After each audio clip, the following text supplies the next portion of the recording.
that is a cover sheet from a CIA secret file drawer. It's the kind of thing you see, unfortunately, applied far too often to this subject. We're going to get rid of that cover sheet and go into a depth that goes frankly beyond a lot of what military and intelligence understand about the subject. Next slide, please. That is just a brief organizational chart of the intelligence apparatus, part of it in the United States. There's more on there that is so classified that it isn't even allowed to be acknowledged to be part of the government, but it is. The next slide, please. This is just the tip of the iceberg of the military intelligence defense UFO cover-up complex.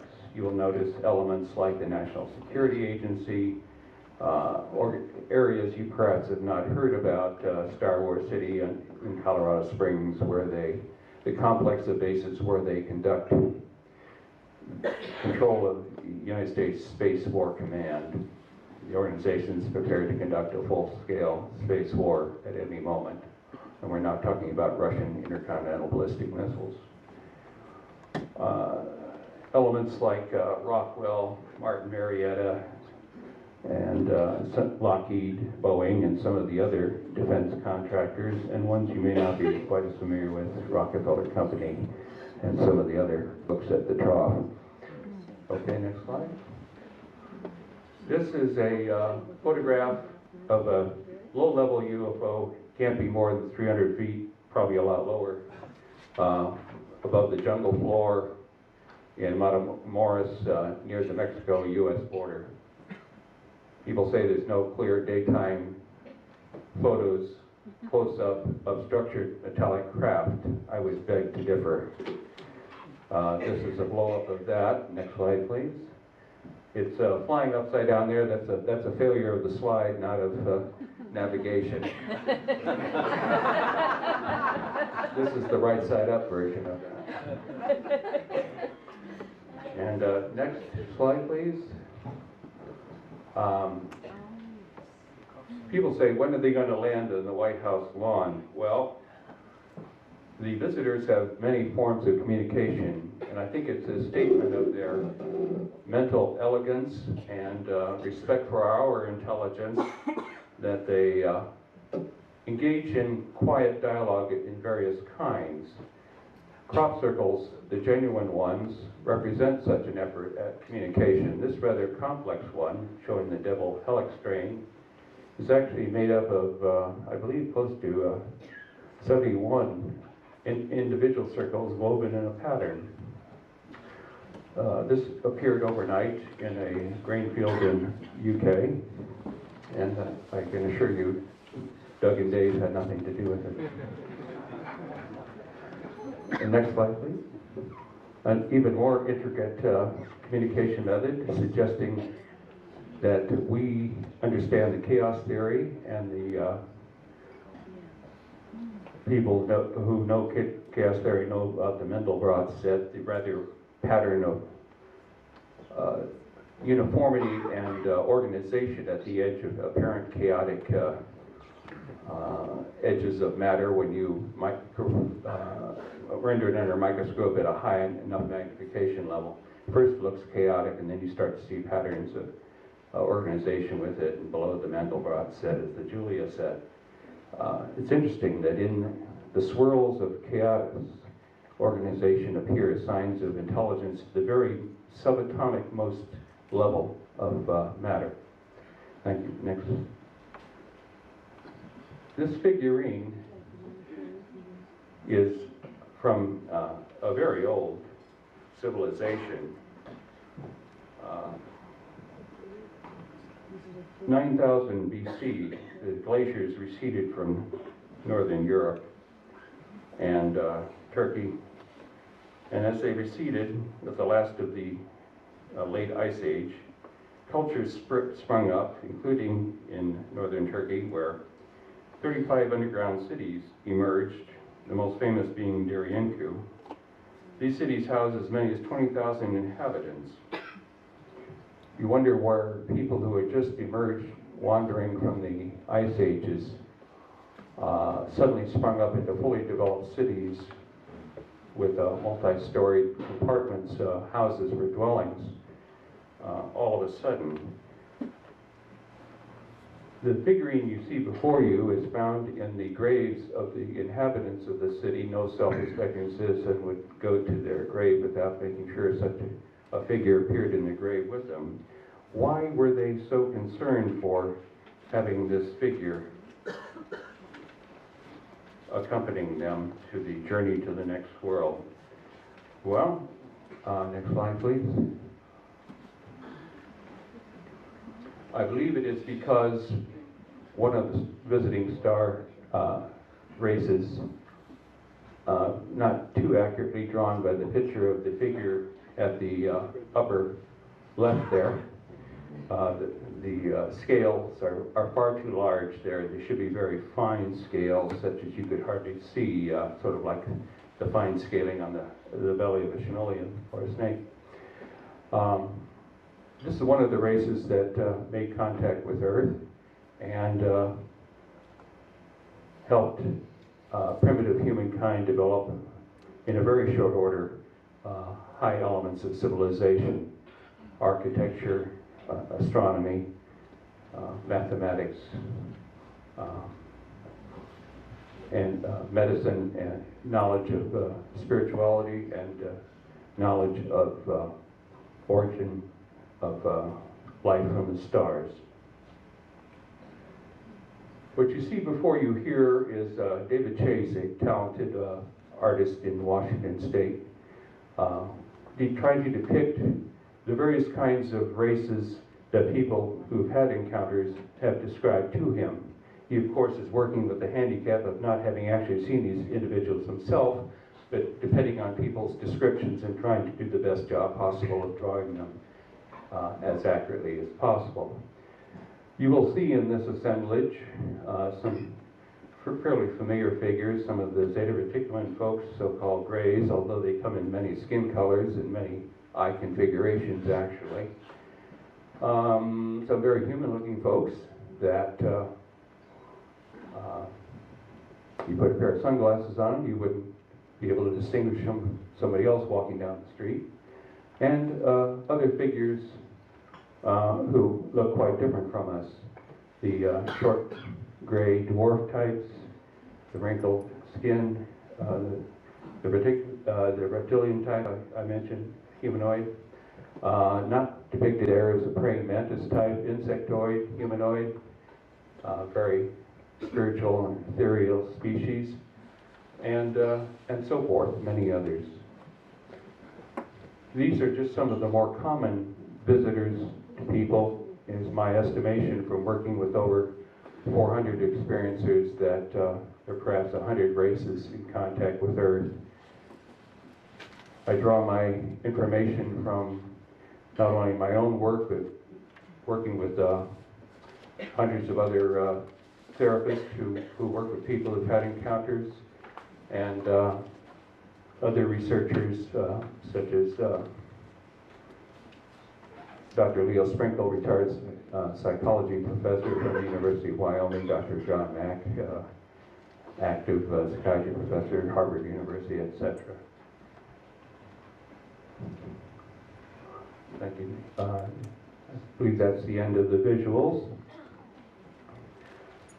Afterwards, if you would like to see additional depictions of some of the visitors, including a couple of actual photos, I'd be happy to share them. I just don't happen to have them in PowerPoint format at this point in time. My apologies for that.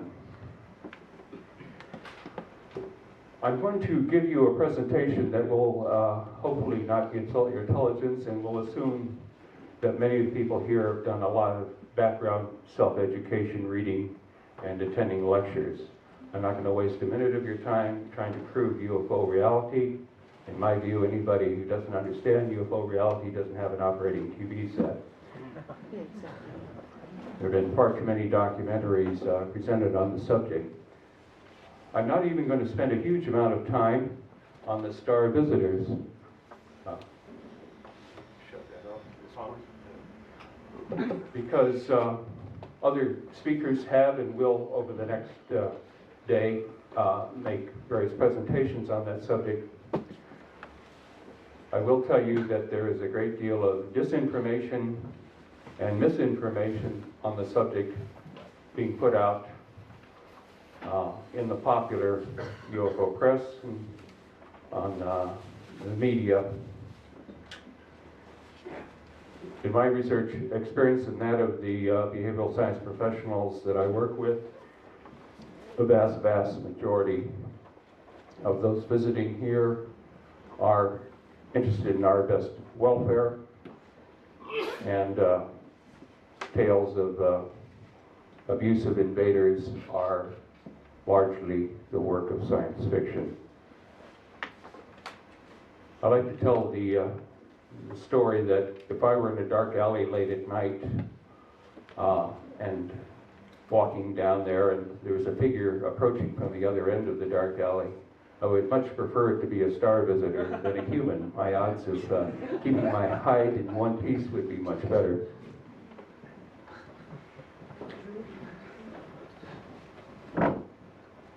What is going on now is another iteration of the unfoldment of contact of the visitors with us. I'm going to give you shared email communication back and forth between myself and the mother of a star kid. And then I'm going to use that as a springboard to give you an historical perspective on what's been going on with the human race. And then we're going to jump back forward to the immediate now and the very near future as we look with some detail at the next iteration of human evolution, human advancement forward. It's not really evolution. As Dr. Lear suggested, it's aided by some genetic engineering. We are on the dawn of amazing times as we become a cosmic society. There is a sleeping phenomenon among us that you hardly ever hear about in the media, but you will be hearing more and more about. Let me just share this letter from a mother of a star kid. She talks as follows. My daughter will be 18 next month. I've never doubted her exceptional qualities. I've never found anyone else who is like her. She keeps a low profile on these matters. I think as she moves into adulthood, she will be working with other star children. I won't go into great length about why I feel she's a star child at this point. Let me just give you a hint or two of who she is. She was talking at 4 months of age, conducting fluent conversation by age 2, reading by age 1, seeming to be an old soul in a baby's body. Even at her birth, there were interesting dynamics. Her crib was covered by a beam of light in the nursery. And let me have a young woman, Starseed, tell you something she wrote me about herself. I had written on the internet the various qualities I noticed in these kids, and she wrote back, I have all the powers you mentioned, some more strongly than others. Some I don't have control over. I seem to have the least control of telekinesis, the ability to move an object by focused mental effort. It seems to occur at random and when I am upset, and can occur at a pretty good distance from me. Before I knew I had the power, I did some damage. Got angry once at a business some years ago, dreamed about it burning down, and later it did. I can sometimes not be seen by people. I am still visible, I just have a way of not being noticed if I don't want to, mental influencing of others. I have not levitated to my awareness since I was an infant. She's apologizing for not levitating anymore, but she used to. And then she goes on to say how that was found out.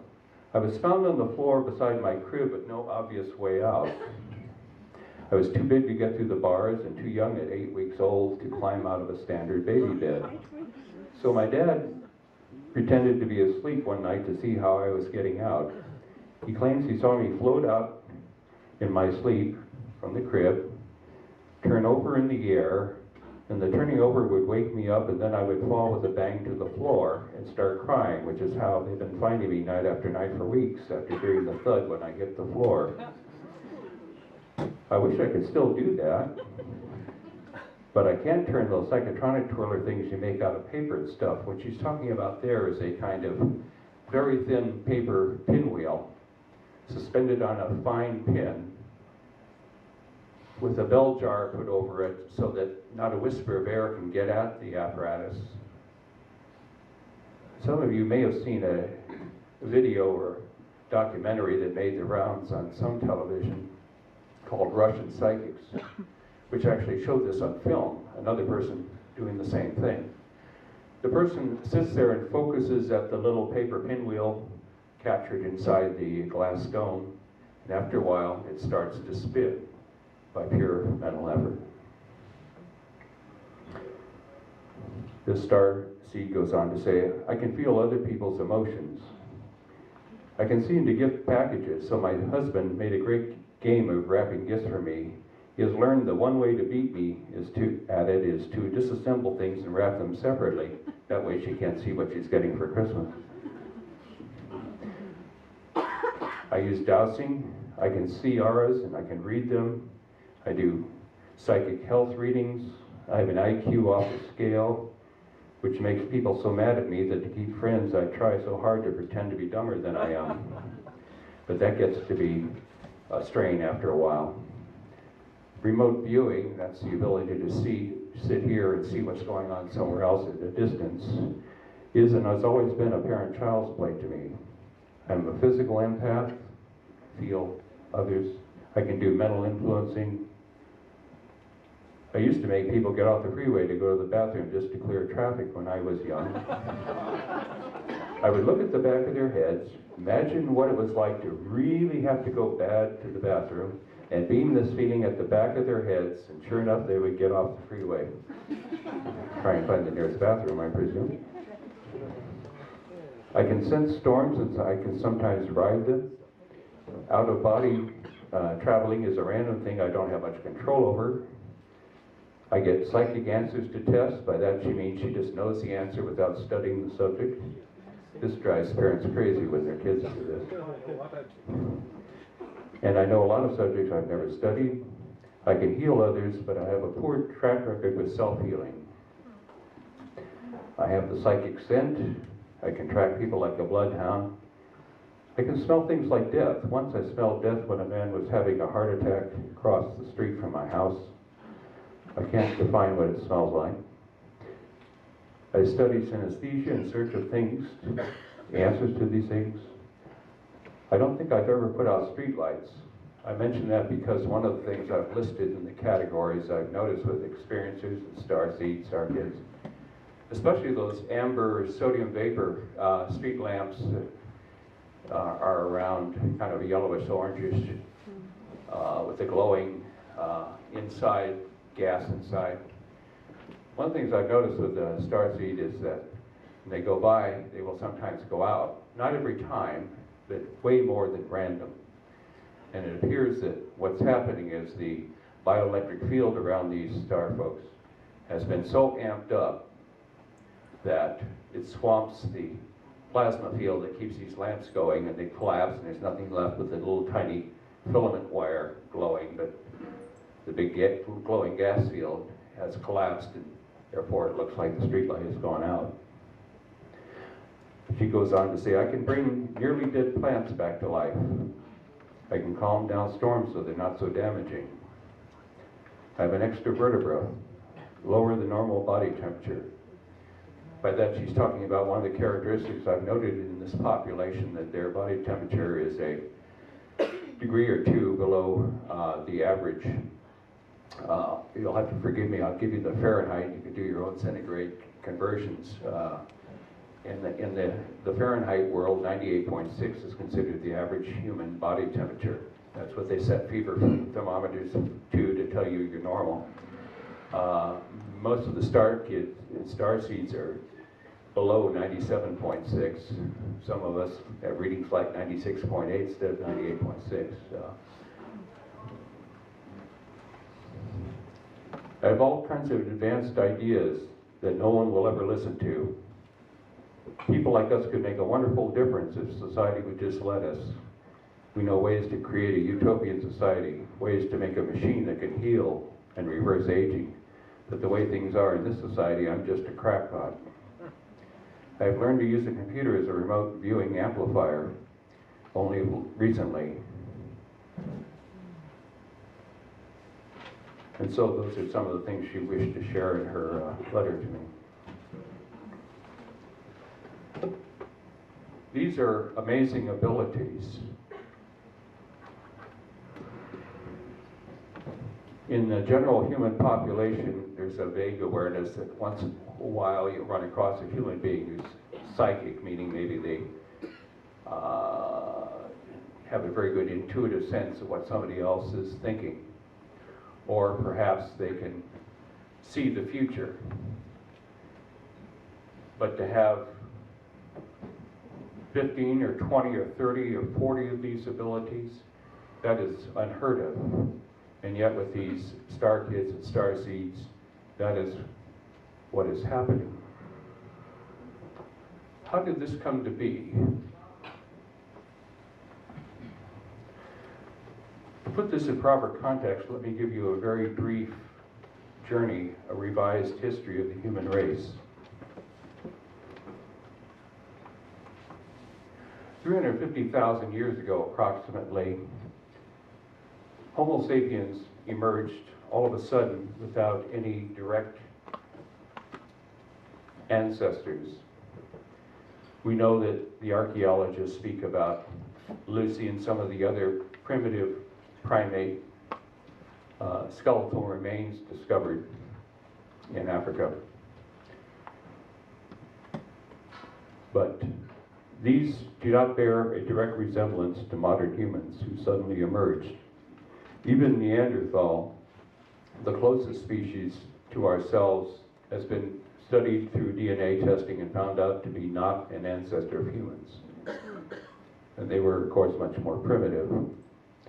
We do not have that caved-in, sloping skull front. We have a bulging forward forehead. We know that the location of intelligence and ESP, higher mental abilities, is in the forefront of the head. All of a sudden we emerge as a species with those characteristics. How did this happen? Well, we don't have to guess. It turns out there are multiple sources of information to answer this question. All the indigenous peoples of the world, the Native Americans in North, Central, and South America, the Aborigines here in Australia, the Maori in New Zealand, Aotearoa, the Dogon in Africa, the Dropa in China, all the indigenous people who have an unbroken record of memory of their oral history back to the beginning tell the same general story of origin due to people from the stars. Besides these handed down oral histories, the first written history in Sumeria, modern Iraq, going back some 6,000 to 7,000 years, was decoded by Zechariah Sitchin, whom some of you have read his books. These people, among other things in their ancient chronicles, told of their origin, that they were visited by people from the stars who taught them astronomy, mathematics, medicine, architecture, crop rotation, the ability to tell planting seasons by when the sun and the moon are at certain positions in the sky, and of course written writing. Sumerian culture is the first example of writing in the human history. Where did they get these abilities? These are people before were wandering about, nomadic hunter-gatherers trying to find tonight's dinner on the prowl, and all of a sudden, and essentially overnight in archaeological terms, they settled down in a fertile valley, built not just buildings, but multi-storied cities, 2 and 3 stories high, with crude but effective observatories, water works, all the trappings of civilization. Did they suddenly take a smart pill? Not exactly. They had visitors from the sky show them the elements of basic culture and civilization.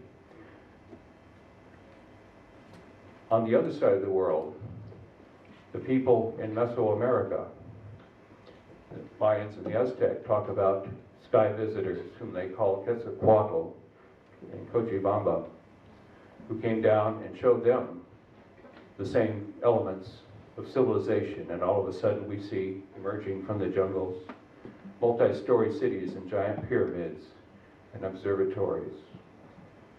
And again, civilizations essentially blossoming overnight.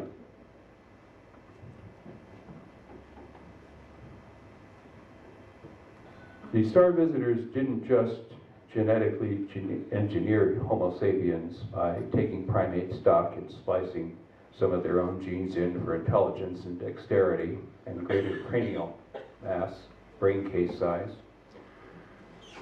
Over the millennia, they watched over our development to see how this species would turn out, because there's never been another planet Earth, and the primates that evolved here to a point that they were developed enough that with a little splicing it would make an intelligent species. We were built for the gravity of Earth and all that, but you never know with a given planet and a given evolutionary species, when you go in and splice for intelligence, what's going to happen, what they're going to do with that intelligence, how they're going to evolve, how they're going to culturally evolve. And so over the millennia, they watched our development. And we moved forward as a species, but there were still certain limitations. And so as they saw that too much of the aggressiveness of the animal side of our makeup still showed through, we settled arguments by putting a stone axe in the other guy's forehead. They decided to send teachers among us to help us raise our cultural, spiritual,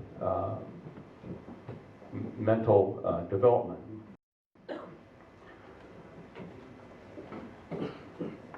A Lakota Sioux medicine man, teacher, elder of the Sioux Nation, looks for buffalo, made a very striking statement at a gathering in the plains of North America several years ago. This gentleman shared some of the very most closely guarded information handed down among the Sioux Nation from the beginning of their culture. And one of the things that he said that was striking is that all the avatars were star men. Those great teachers who gave us our religious history. Lao Tse, who started Taoism. Zoroaster, the beginning of Zoroastrianism in the Middle East. Moses in the Middle East again. Jesus, Buddha, and of course among the Native Americans, White Buffalo Cap woman, a woman from the Pleiades star system who gave them their teachings and culture. Quetzalcoatl, I've already mentioned. And at each point in history, as we unfolded, there was an attempt to upgrade our consciousness, our culture, our ethics, our spiritual understanding. Because the star visitors understand very much among their own civilizations and would have it to be true among us, that what is highest and best in us is not our technological mastery, it is not our physical strength or beauty, but it is that which is inside of us, our mental development, our soul, our spiritual development that is uppermost in importance. And so they've made some efforts over the decades to inspire teachers to come among us and point out that those are the most important elements of what makes us truly human, truly an intelligent species. Let's fast forward to the modern times. We are now past the nuclear era. The development of nuclear weapons is sort of a benchmark in technological development. When nuclear bombs were set off in the New Mexico desert and then later on used to annihilate a couple of cities, Nagasaki and Hiroshima, this was not just a human event. This had repercussions across the cosmos. I do not say that by hypothesis. Various visiting races have made that statement.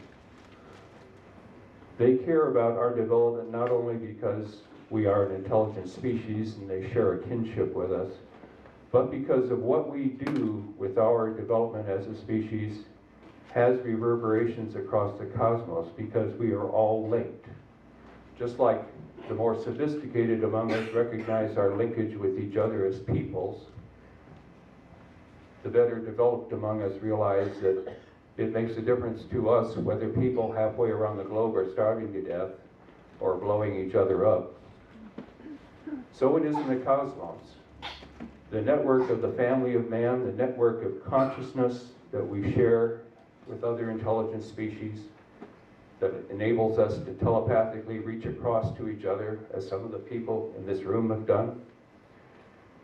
The network of spirituality, of unfolding, of development, of intelligence as we march towards our path to source, the common consciousness matrix from which we come and to which we will eventually reunite as we reach our highest development.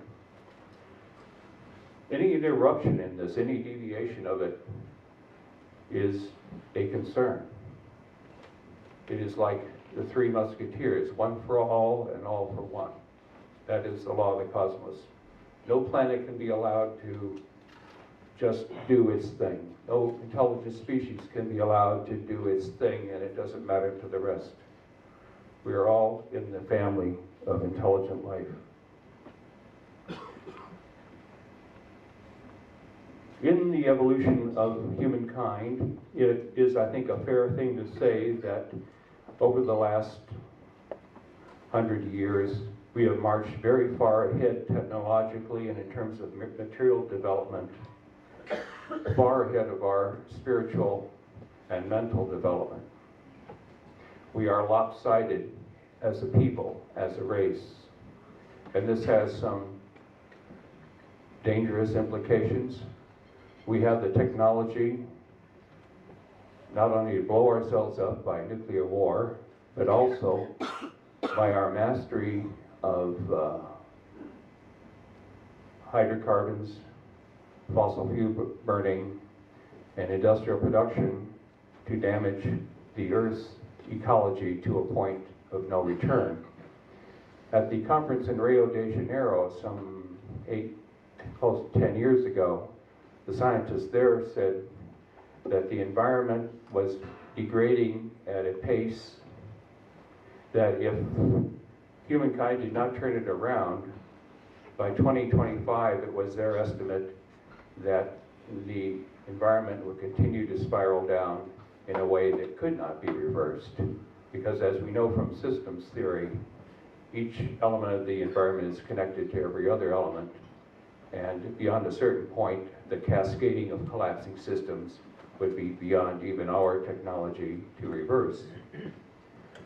So on several fronts, whether it is wars of genocide, nuclear weapons exchanges, or ecological meltdown, we are at some substantial risk of ending our stay on this planet as an intelligent species. On the other hand, we have extremely high potential, and the visiting races have made that very clear.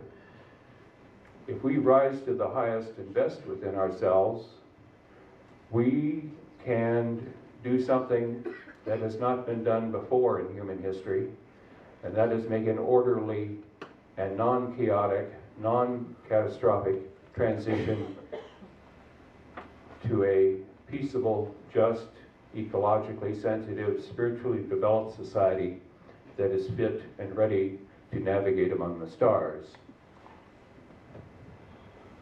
I say this has not happened before in our history because the native elders tell us that 3 times previously, humankind has reached this high level of technological development, but the spiritual and metaphysical development did not keep pace. And as a result, humankind crashed and burned and went back down to the Stone Age. Some of the vestigial memories of these previous rising high and then collapsing, we have as race memories with labels like Atlantis and Lemuria or Mu. There's also physical evidence to suggest these periods of high previous attainment. Glassified sand in areas in India and elsewhere suggest nuclear war because no other source can create that much glassified sand over that expanse of an area. There are archaeological digs where objects of high technological sophistication have been dug out of sedimentary layers that are too far deep to have any possible bearing with the modern technological society we know as humankind's highest achievement. The prophecies of the indigenous peoples, perhaps best summarized by the Hopi Indian prophecies that I'm aware of, talk about a fork in the road, and all the signs that humankind is at that fork in the road have now occurred, the preceding signs. And whether we go the high road towards meeting our highest and best potential as a species, or the low road back down to ecological or other race disaster as a people, is our choice, our karma, and our decision in this generation. We are the people that are going to be making that choice. All the indigenous agree that this is the time. And in addition to that voice, the star visitors also indicate that this is the time when humankind is either going to get it right or crash and burn again.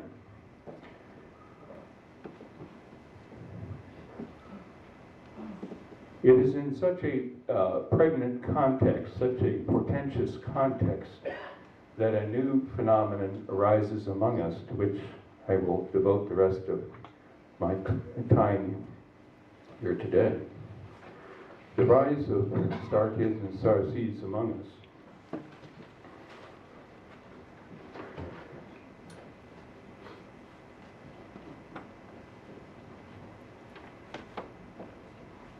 When I was a ordinary psychologist, seems a long time ago,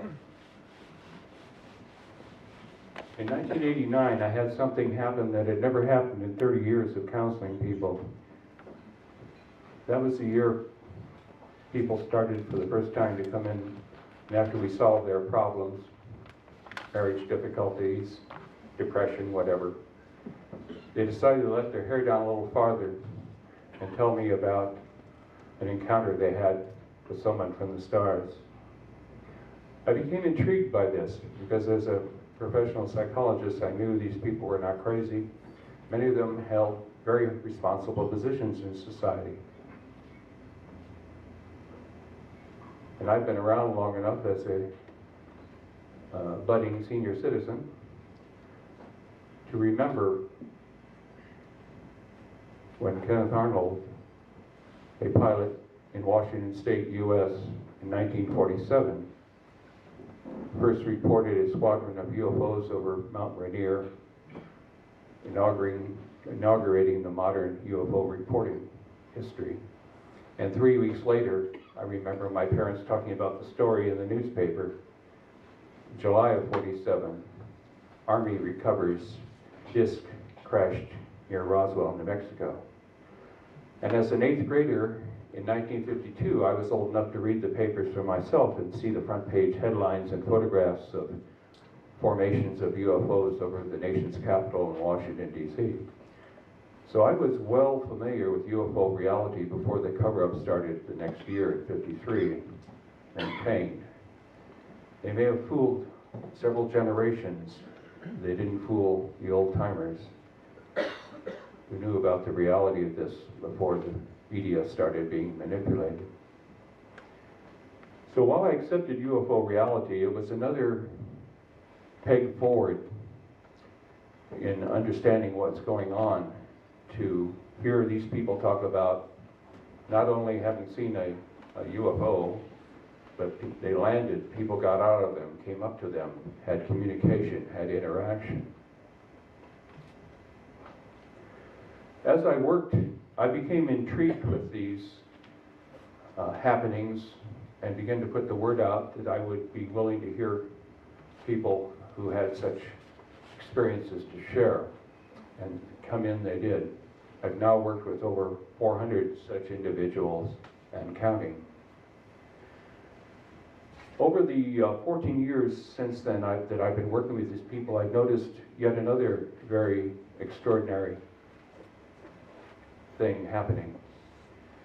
These people who've been visited later on go on to have children, of course, but these children are not like regular children. They're highly advanced. Let me tell you some of the ways. They develop very early and rapidly. They have extraordinary abilities.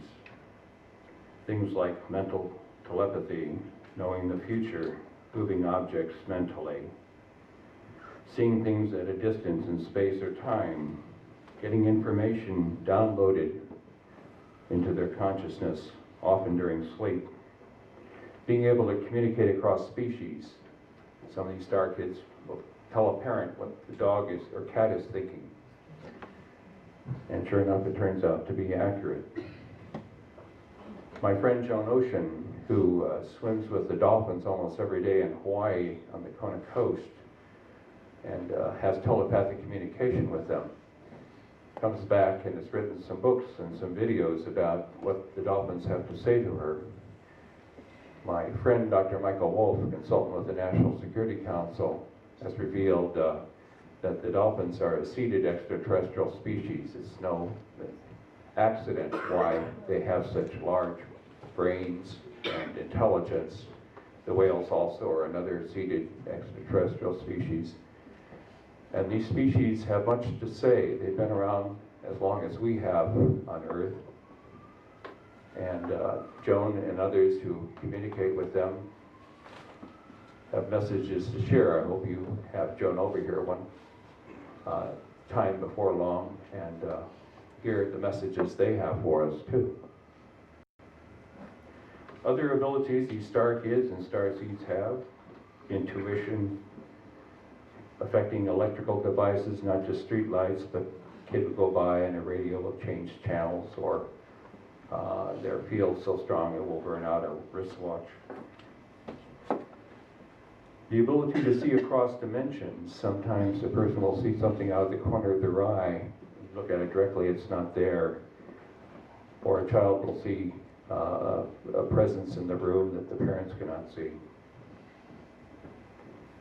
Being able to see others' auras, and furthermore to see patterns within them in the color or the shape or the design, which tells information that's useful about how the person is doing physically or emotionally. Being able to do psychic diagnosis, being able to read a person and tell where there may be something wrong, an injury, an illness, a beginning disease.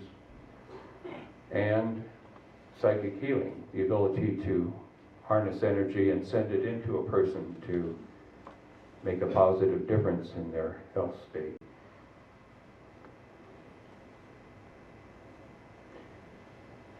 Teleportation, moving an object from one place to another by mental effort.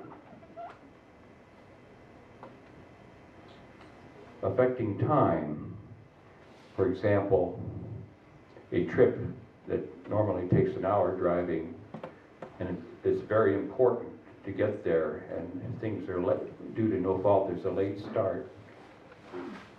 These people can fold time inward so that a trip that normally takes an hour only is accomplished in half an hour without speeding up the car.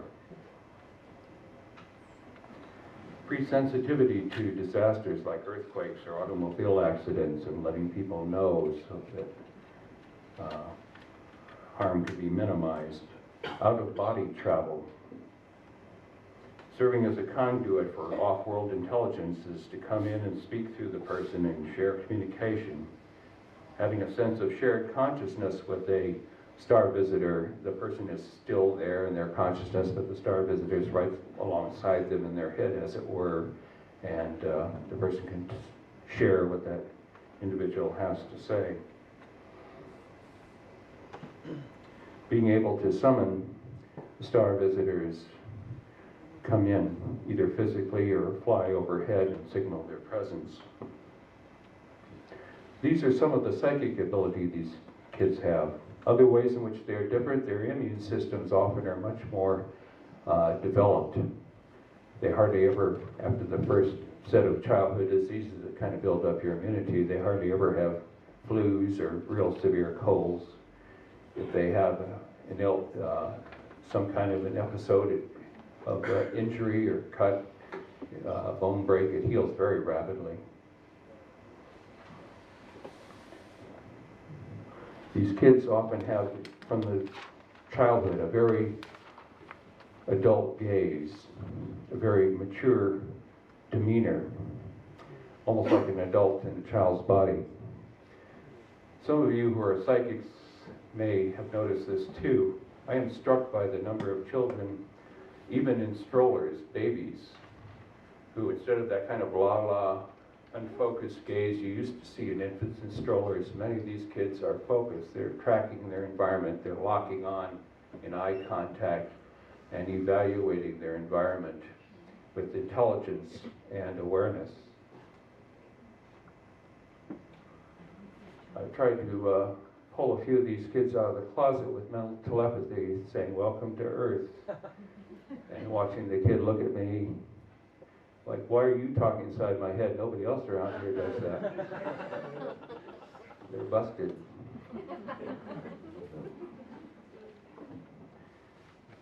These kids are intuitively spiritual. Often they will not be particularly church-going, but they have a natural spirituality that recognizes supreme source over consciousness, the underlying matrix of awareness and intelligence that shapes the universe is to be revered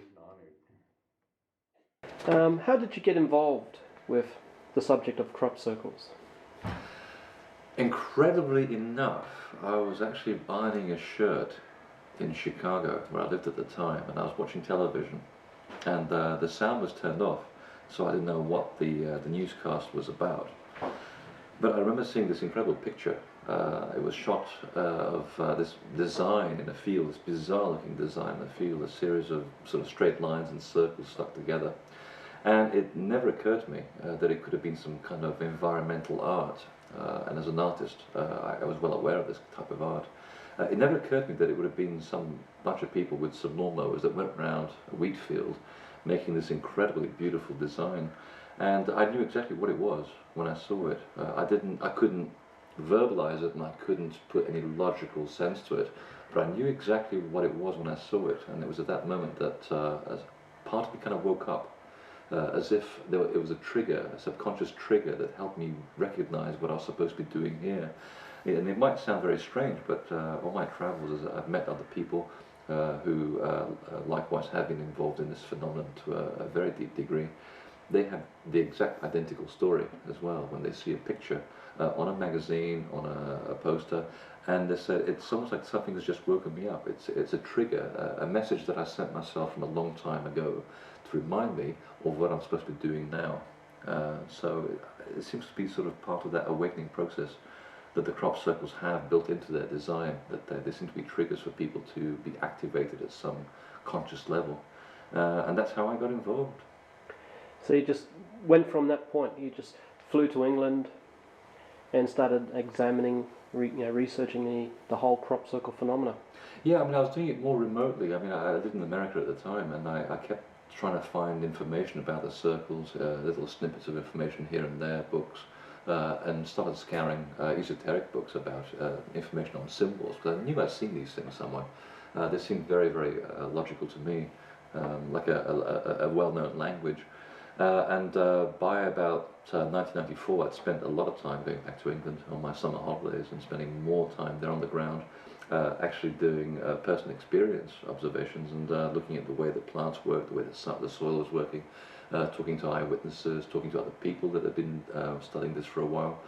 It just became a bit of a passion, which turned into an obsession, to the point where I decided that the best thing to do was just sell the house, leave the wife behind, and return to England full time.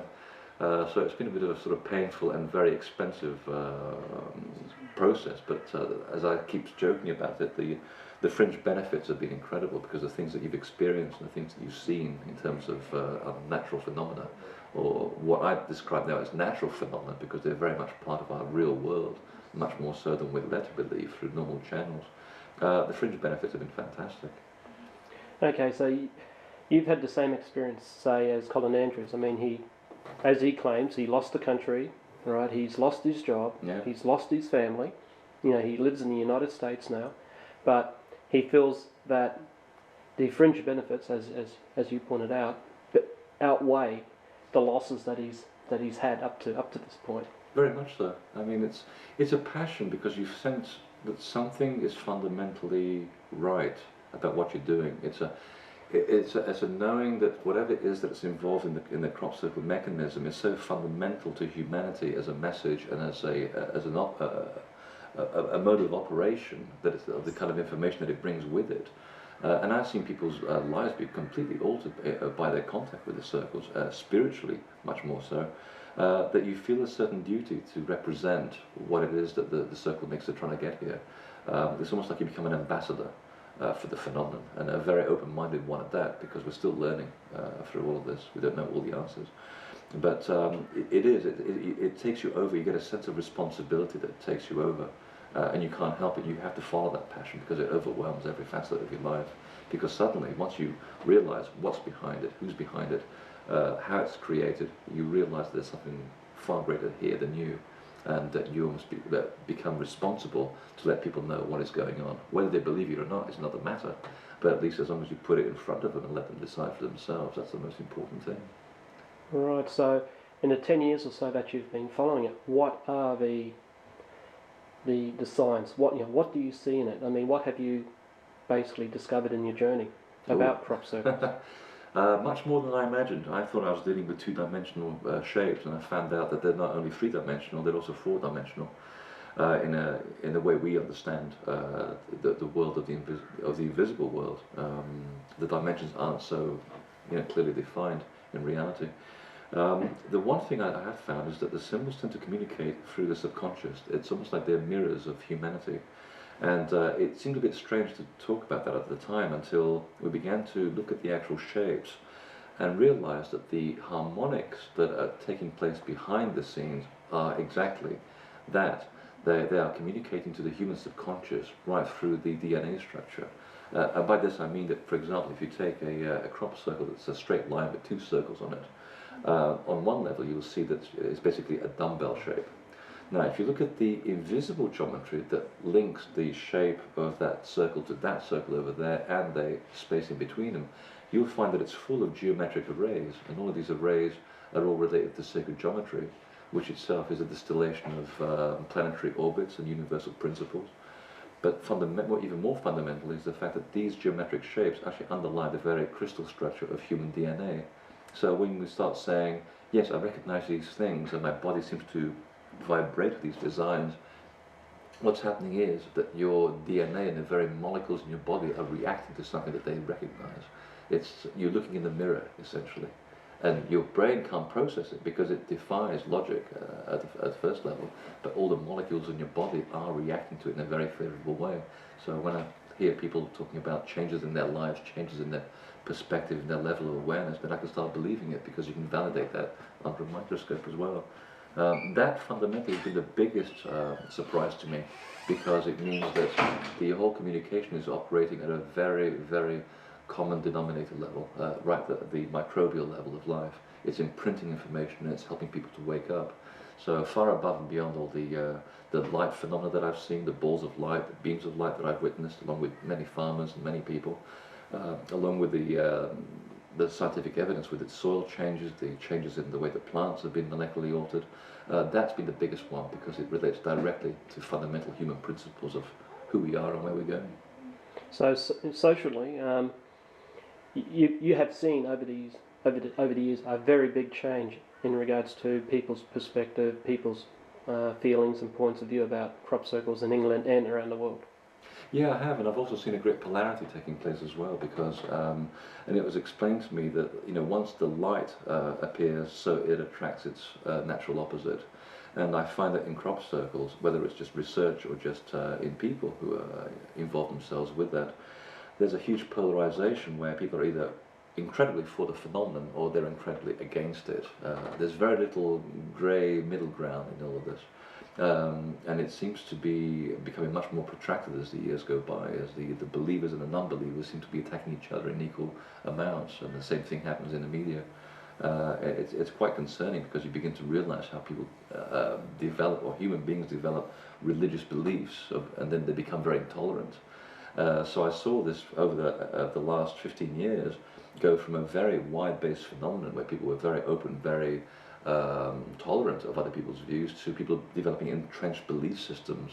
But still, we don't know everything. If we knew everything, we'd all be making crop circles, and we still can't replicate them. So it's interesting to see how it's actually developed people, consciously and subconsciously, through their interaction in the phenomenon. But by and large, my experience has been mostly positive. There's been people who have done great positive things with the designs in either healing arts, or also in communication arts, disseminating the information to even to schools, where the kids now in some places in California even use the images of the crop circles to learn about geometry and mathematics, whereas before they were involved in watching the designs, they had no interest in these subjects whatsoever. So even at that very basic elemental stage, it's providing great benefit to society. Okay, what about the indigenous religious fractions of England? Like the old Wicca religion, the old pagan religions and stuff like that. Have they become more vocal since crop circles have become like such a big media attraction? Oh yes, they've certainly become much more visible. It's given the pagan cultures, someone who lives in the country. It's nothing devil worshipping about that. It's given the pagans and the Celtic cultures of certainly Northern Europe much more permission to come out to the open and say, look, here's some actual evidence that it shows that there is an invisible universe that communicates with us, and this is something that our ancestors going back 4,000, 8,000 years were very much into. So in one way it's beginning to help them come out of the woodwork again. There seems to be a resurgence of interest in ancient communication and ancient systems of knowledge, which once sustained entire civilizations of thousands of years in great balance, which is something we obviously need now. And at the other end of the scale, we have people who are fundamentalist on the Catholic Christian side, who are saying these are signs of the devil. The wonderful placid Amish in Missouri and the Southern American states, they'll They'll burn their crops rather than let people photograph crop circles on their land because they think it's the sign of the devil or the sign of Armageddon. And then, of course, you've got some of the scientific community who, or should I say the unenlightened scientific community, that think the whole thing's a joke anyway. And they'll do everything possible to avoid the evidence. In fact, they study crop circles by either denial or avoidance, telling you the whole thing's a big joke.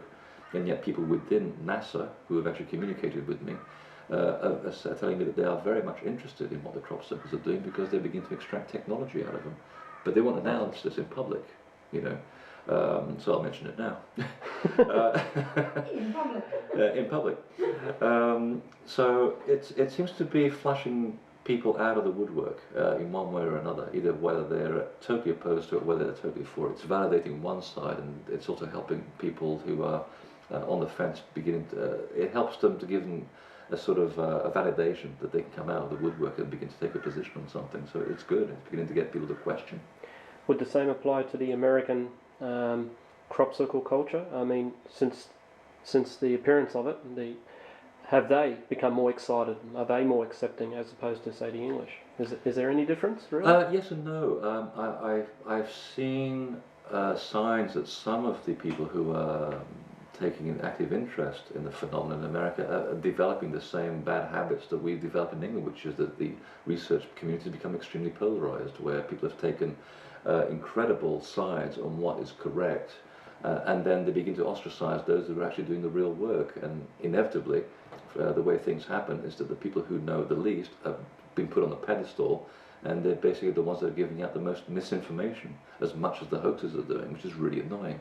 But yet, amid that, there is a small cluster of people who are doing very honest, based work. And Jeffrey Wilson has done a great job in America of bringing disparate people together to try and bring them onto a table to say, look, we don't care about fighting, we just want to show what information you have. Let's just put it on the table.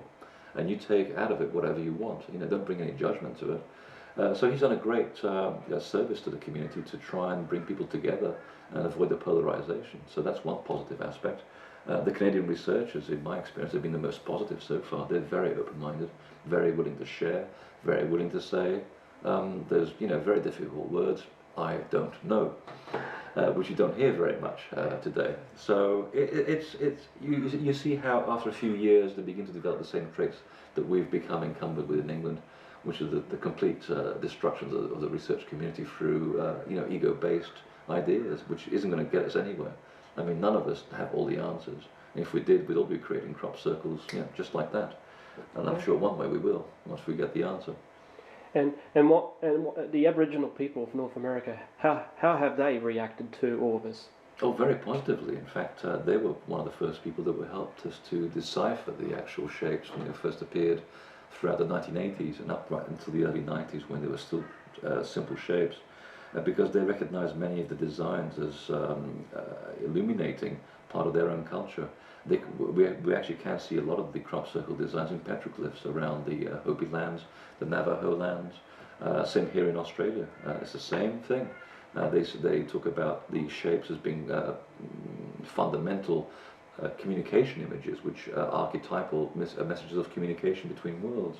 So we're able to learn from their cultures what some of the simple circles mean. In North Dakota, they've even taken it a step further, where the tribes there talk about the circles actually being part of the Star Nation's communication. In other words, the sort of off-planet cultures, and here I'm talking about either physical and non-physical entities, which are very much behind the origin of some of the Native American cultures, as they claim in their own right. And they say that some of these symbols are very much part of the cultures that brought them genetically to Earth in the first place. And this is from their point of view. It's not me just sort of giving you my point of view. This is what they say. And that some of these beings that they are always in contact with in the Aboriginal lands and the Native American lands, they sometimes make the circles as well as part of a communication process. You were talking about the underlying energy and the message to the DNA and the geometry and so on. And then now you're talking about the symbols. Is there any coherent message emerging through known symbols? Yes, there is. That these are saying. Yeah, because the symbols are almost like hieroglyphs, and hieroglyphs we know are self-contained pieces of information, and you can actually condense an entire amount of an encyclopedia of knowledge into a hieroglyph. The same thing's happening with some of the circles, where you take one design and you can actually extract about 10 different layers of meaning out of one of them. They all will seem to be slightly contradictory, but yet they're all absolutely correct. It depends how you view it and who you are viewing it. And that's usually been the sign of a much more advanced civilization, to be able to condense that much information into a symbol. So some of them are readable, and in fact some of them, and I remember a case in a field in England called Eastfield, where we get a lot of designs each year, but there's been 3 designs which were separated by 3 and 6 years apart, combining into a 9-year period, which is numerologically is a number of completion, ironically enough. Where the symbols, they look like a very straight line of circles. The next symbol along would be the DNA, and then the next one would be like a serpent. The 3 of them can be actually overlaid to give you the entire picture of how human DNA can be altered by the light spectrum. So that's over a 9-year period with 3 different designs laid one on top of the other. So there is a bit of, how should I say, an awareness that as we go through time and you begin to put the symbols side by side through similar positionings in fields, they begin to give you an actual message, an actual full story. Not just a symbol by itself, but when you start putting them together, they start getting part of the story. So we're in the middle of that now. And as a species, are we clever enough to extract what we need to help our planet at the moment? Yeah, I think so. I think so. I think we have within us, in our energy field and our DNA, all the knowledge that's ever existed. It's just that you are conditioned not to believe it. So consequently, the crop circles, by example, are working at a subconscious level. They're awakening parts of your DNA, your memory, and we can actually prove this as well by some of the designs which have appeared in the fields, which seem to coincide with parts of our human DNA molecule when nothing is happening. In other words, there are parts of our coding which are waiting there, waiting to be awoken in order to us to recognize something. What that is, I don't know. But it seems to be obvious that they are helping people at a subconscious level to wake up. So even though if you don't consciously recognize what the symbols are working from within to do certain things at a pre-given and a predetermined point in time. Well, there are huge gaps in the human genome. I saw a graphic representation, and we really have only activated a very small amount of the potential in our DNA. So could this be activating some of those unused, unawakened areas? I think they are, yeah. I think part of the circles, and again going back to some of the work of people like Greg Braden, who found that some of the circles seem to coincide with parts of our DNA which are unused for protein. So the logic is that God doesn't leave things out by accident. So they're obviously there to be used for the future. And again, all of this seems to coincide with prediction that at this point in our history, we would either have to wake up to our responsibility and our greater awareness, or we'd just basically have to die as a race. So it's up to us which way we want to go. The circles aren't here to answer and help anybody elevate themselves, because it's too ridiculously easy. We have to do that for ourselves. So whether we do it or not is up to us, but the imprint is there should we choose to use them. With the like the complexity of the circle designs, have like with the northern hemisphere as opposed to southern hemisphere, like England and America, have these designs developed at the same pace, or has America been a few years behind in the complexity of the designs as they appeared in England? They seem to be much simpler elsewhere in the world, actually, and I don't have an answer to why that should be.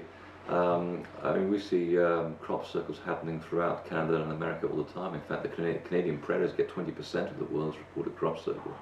But for the last 20, 30 years, they've been simple, or they've been simple circles with rings, the kind of stuff that we were seeing in England back in 1980.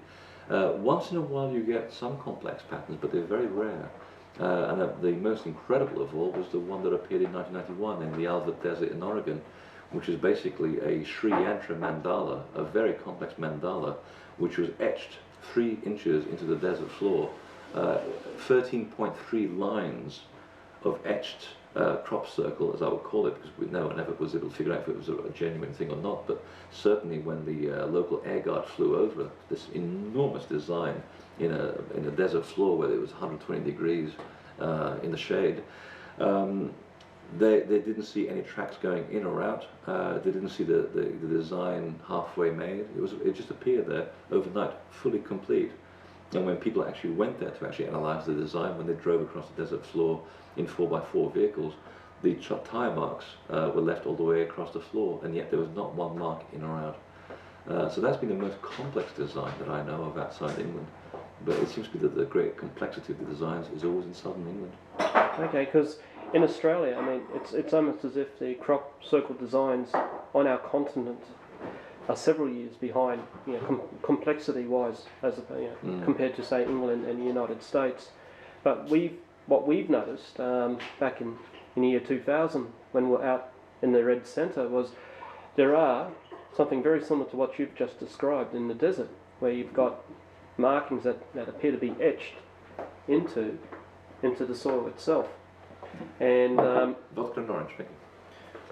and when we spoke to the local Aborigines about it, they basically said, you know, these are being put there by the ancient ones, by an intelligence that's long since sort of kind of disappeared. Yeah, and we have the same thing in England as well, and Northern Europe. And we have one of the greatest concentrations of sacred sites anywhere in the world, and they have exactly the same history.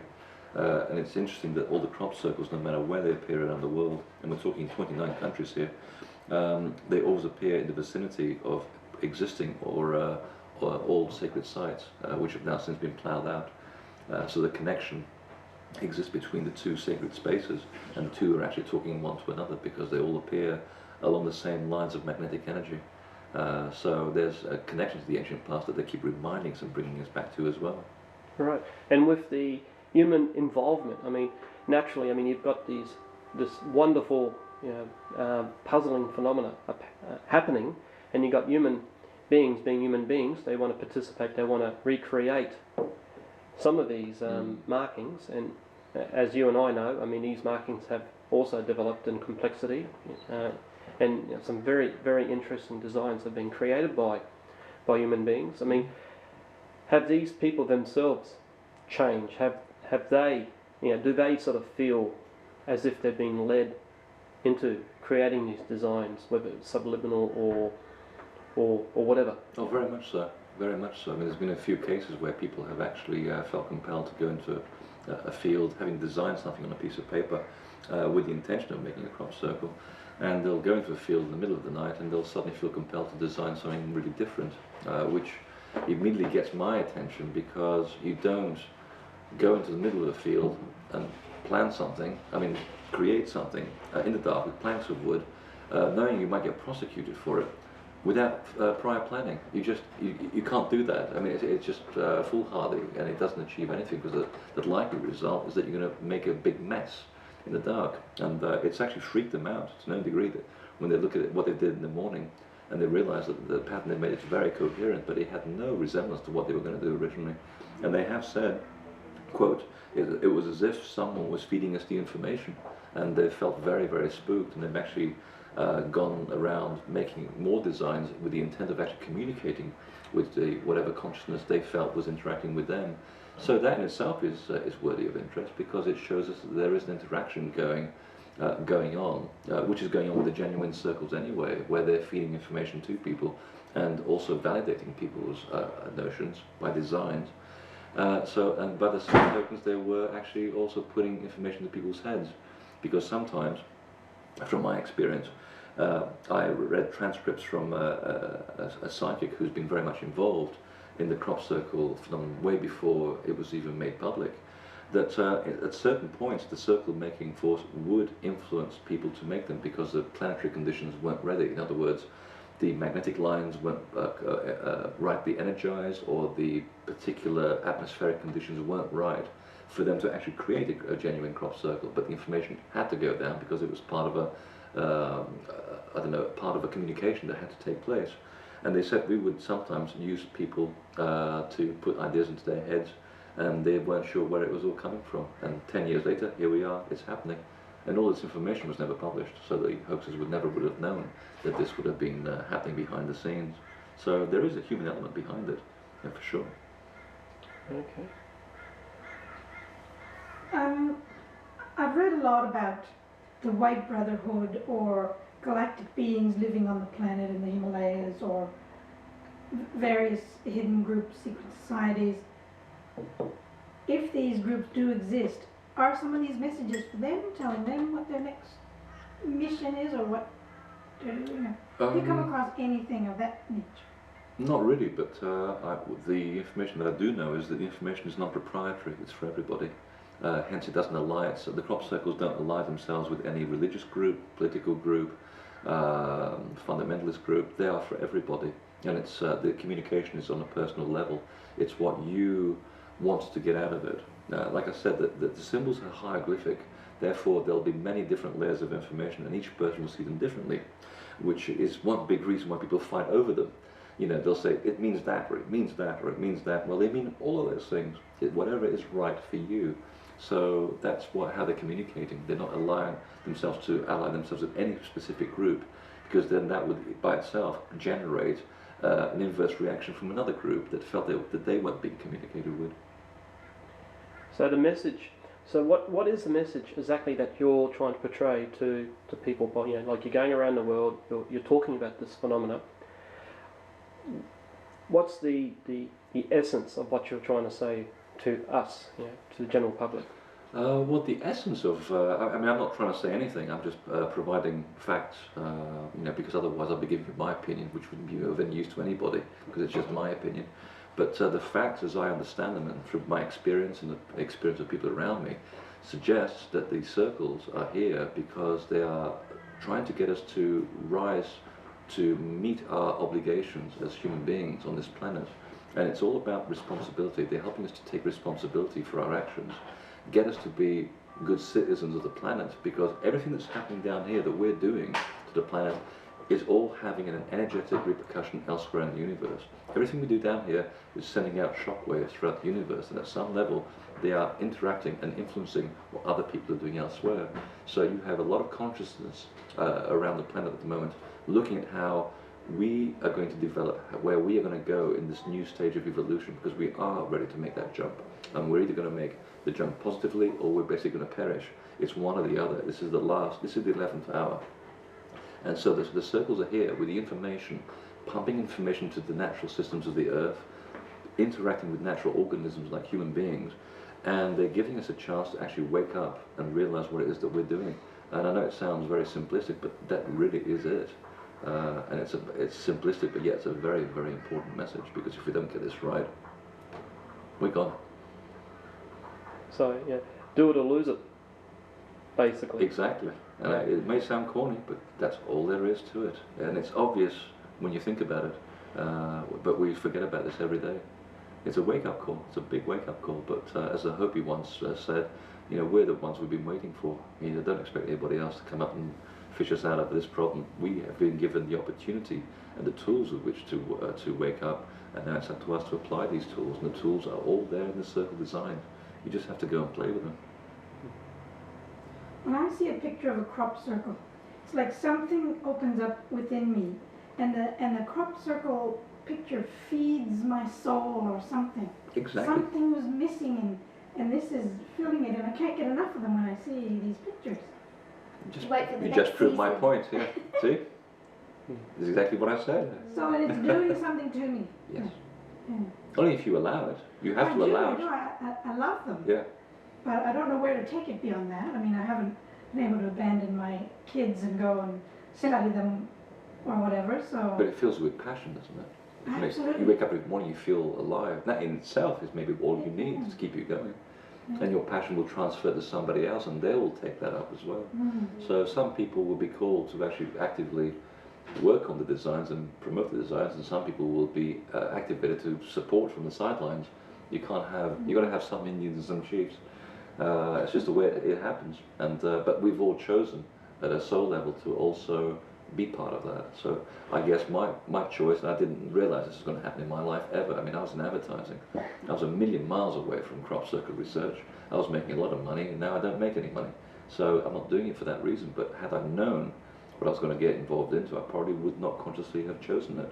But yet I must have chosen, at some level in my existence, to accept this responsibility. and some people have chosen to accept to support people on the sides as well. So it's part of a collaborative effort on all sides to bring this information forward. There's no right-wrong hierarchy, or they are the chosen masters that are bringing this information out, and there's none of that. It's just people supporting each other to help the greater good with this information, because it's only by supporting each other that we're going to get the information out. There's no gurus in this. So would you say that these celestial markings bring hope to humankind, that there could be a better future? Absolutely, but we have to create that future. They're not going to provide it for us. They're giving us an idea, a mirror of what to expect, and if we like what we see, then we should strive for that. They're almost giving you a sense of perfection, of beauty, of a system based on love and fundamental responsibility. But we have to want it badly enough to actually achieve it. They're not going to do it for us. The circles by themselves aren't going to do anything other than just activate things. And once you attach yourself to the design begins to unlock parts of you, becomes a relationship, a back and forth relationship. As I call them, they're keys of activation, which once you give permission for them to work with you, they'll start opening up bits and pieces of you. And once you open up bits and pieces of yourself and you connect the dots, so the more the keys will start coming. But you're the ones who have to do all the work. So it should be, really. Exactly. I mean, that's the only way human beings learn. It's through trial and error, but the only way to solve our own problems is for us to deal with those problems. Absolutely. We have to apply the instruction manual and actually, fix the model ourselves. Tune the carburetor ourselves. It isn't going to be magically done for us by somebody else. So somewhere in the past, the manual on how to survive civilization, human civilization, was lost, and now we have to sort of refine that and sort of reconnect and and progress from there. Well, it's funny actually you say that. Reconnect comes from a Latin word called religio, which is where the word religion comes from. And it's funny how we've sort of given our power away to connect with the invisible universe, which is what always stimulated our ancestors. How they were able to get information from other levels of reality to assist them down here on the terrestrial plane. And now we use religion as a middleman to help us connect with God in the biggest sense of the word. And to a certain degree, we've given our power away to somebody else. We've given our power away to a middleman, and it ain't working. No, not when you use it for other means. Yes, I mean it's become a system of control, and but that's part of the human experiment, where for the last 4,000 years we've undertaken an experiment to give our power away to the few who've controlled the many, and the experiment is now over. And this happens every 4,000 years like clockwork. We, as a consciousness, undertake an experiment to experience something.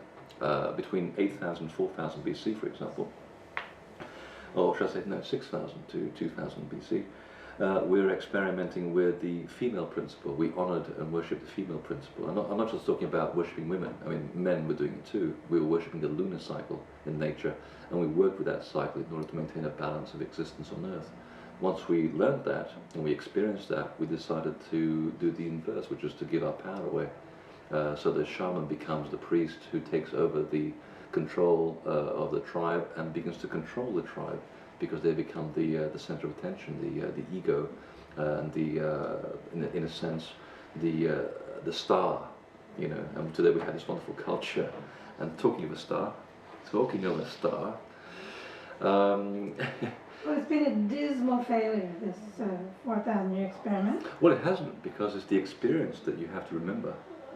Don't attach the judgment to it, because what you've learned out of this experience is that it doesn't work.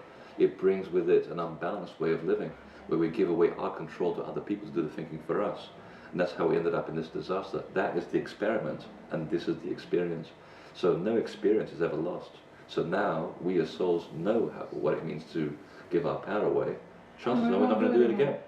So this is why we're now ready to go to another level of existence, which is now why we're in the middle of all this chaos.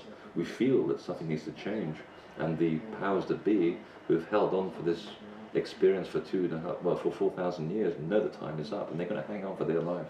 And you can see today that they are trying their damn best to make sure that they retain power, but it's falling apart. And do we know what the next experiment will be then? Yes, the concept is that we're going to match head and heart into harmony, in alignment, and we're going to have a fusion between male and female principles, so you have perfect balance. and it will also be an age of knowledge, where we actually use the knowledge to further the greater benefit of the common good. That's where we're trying to get to. Great difficulty. The age of Aquarius. Well, human nature being human nature.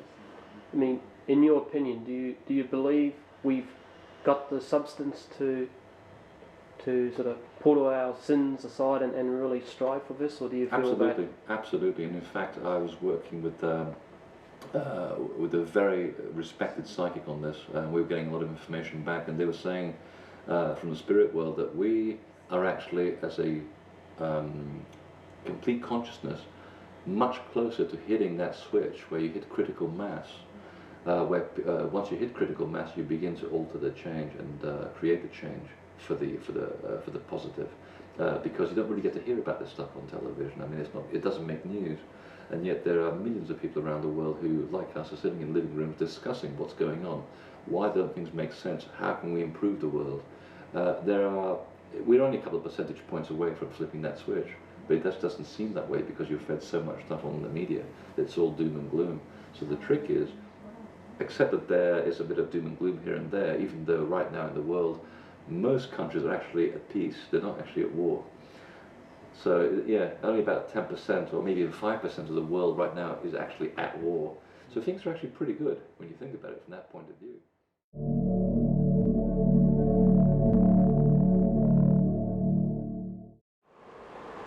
Just basically the information I'll be sharing with you, as you'll notice as I go on, it's pretty personal, you know, physically and emotionally, and it's hard to talk about at times, but in the interest of researching the truth, I'll just discuss it in detail basically. I won't skip anything or miss anything. Okay. What seemed to be the beginning of my experiences occurred one evening when my wife, at the time my fiance, and I witnessed our first UFO sighting in February 1988. What we saw that night did not seem to be man-made. A light source travelled across the sky, and we're basically sitting in the car and we're looking out the window. She's in the passenger seat, I'm in the driver's seat, we're looking out the window, and we see a light travelling across the sky, pretty big. At the time, straight away I said, oh, it's probably a satellite or something. And then as we watched this for a few minutes, it got to a point where it hovered above a triangular formation of stars, 3 stars, and it seemed to shoot a beam of light. Say it's in point A up here, it'd shoot a beam of light to this star, and it'd appear 2 places at once, and then it'd disappear from point A. And it did this erratically, like all over the place. We got the impression it was searching for something or was chasing something, but it did this just erratically. There wasn't a pattern to it, it was just jumping all over the place. And it always appeared at 2 places and then disappear. So I would say it was that fast that it was appearing. You could see it in the 2 places at once. We watched this for a while, and we just stood there basically questioning each other all the time, just, you know, trying to confirm that what we were looking at, we were actually both seeing this thing. And we came to the conclusion then, I mean, I sort of tried to tunnel my vision and use a scope, sort of the telescope. It just, what we were looking at, I've never ever seen anything manoeuvre like it or travel like that, and I've never seen it before, never seen it since. But it kicked off a bit of interest with me, where I made a couple of telephone calls, and there wasn't any UFO groups in Sydney at the time, and if there was, I think Bill's was the only one at the time, and there wasn't really much happening. So it was pretty difficult to try and get in touch with somebody who could sort of, you know, help out and give me some information of what this thing could have been. Now, approximately 5 months later, in July 1988, I had an experience which changed my life. I must inform you here that I did not believe in UFOs, nor did I know anything about abductions. I've always been open-minded to the possibility that life must exist elsewhere in the universe, but never thought of them travelling here for any reason.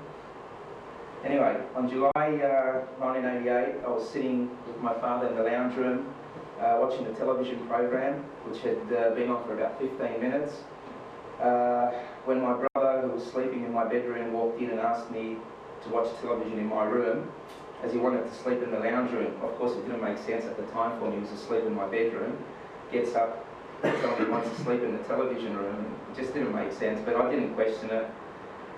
I walked into my bedroom, I switched the TV on and sat on the bed. I was lying on the bed with my feet crossed, and as I rested my head on the pillow, I felt something grab me around the ankles, and instantly, as soon as I felt something grab me, I got this sensation of like pins and needles crawling up through my body, and as it got to the top of my head, I felt like there was just ants crawling through my scalp. It was like electrical static of some kind. I became paralysed. I couldn't move. I had my eyes open. I assumed that if my eyes were closed, if I was asleep, I wouldn't have seen anything. But because I was awake, my eyes were open. I could see what was happening around me. The only thing I could actually move were my eyes. Other than that, nothing at all. I just lay there paralysed. My brain was functioning, but I couldn't do anything physically. I tried to call out to family members. I called out to my dad, or tried to call out to my dad and to my brother. Couldn't make a sound actually. Like I was thinking about what I wanted to say or do, but just couldn't do it. I couldn't put it into couldn't get my voice out or anything. It was frustrating just sitting there. I was 23 years old at the time, and I'm thinking to myself, because I didn't think about UFO abductions or anything like that, I'm thinking, I'm paralysed, and you know, my parents are going to walk in the morning, and from then on I'll be in a wheelchair. It was frightening at the time, and all of a sudden, I look at the foot of the bed and I notice a hooded figure, about 3 to 4 foot in height, wearing what I call maybe a monk's robe, for example, with the hood over his head. And on the right side of the bed I noticed 3 figures wearing the same robes with their hoods over their heads also. Their faces reminded me more of gorilla faces. They were really wide faces, deep set wrinkles in the forehead, flat nose, very much like a gorilla. The colour of their face seemed like a pretty shiny black, darkish black colour with a shine to it, like a leathery sort of look.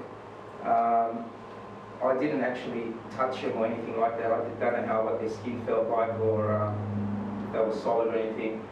But at the time I was petrified. I looked at these creatures, and to me they looked horrific. And I was thinking that, you know, this is the evil, the devil or whatever, and you know, I'm having this experience that's going to bloody either end up being in a mental institution from it or frighten me to death. Something else caught my attention. With the corner of my eye, I looked over to the left side of the bed, and I noticed 2 beings. These guys, sorry. Okay, that's the first type that I saw, and that's the second. There was 4 of these guys, 1 at the foot of the bed, 3 on the right-hand side of the bed, and there was 2 of these taller guys, about 7, 8 foot tall, goldish. They had like a jumpsuit on, pretty tight-fitting thing, but their face, the colour, it looked like it was a yellowish, sort of goldish colour.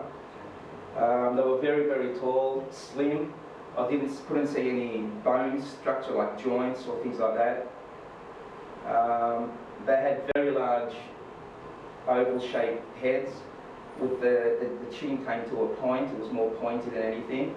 They had a little slit for a mouth, as if you'd just got a pencil and just put a line there. I didn't see lips, teeth, anything like that. I didn't see their mouth or lips move even, not like that. I saw lips even, just a little line. They had 2 little holes for a nose, like you couldn't even see, there was no bone structure, there was no, it's just a flat thing, 2 little holes in there. And their eyes were almond-shaped, huge black eyes, and looking at the first 4 creatures and being petrified, and then seconds later looking at these 2 taller ones and the one closest to me, I looked in his eyes, and it was like I just fell into this empty space or something, and I could feel that this being could reading me like a book, basically, knew everything about me. And it was then like I had telepathic communication with him, with the one closer to me. And it was just simple things like, don't worry, we'll not harm you, stay calm, it's okay, we're not going to hurt you, stay calm, it'll be like the last time, we're not going to hurt you, just a calming thing.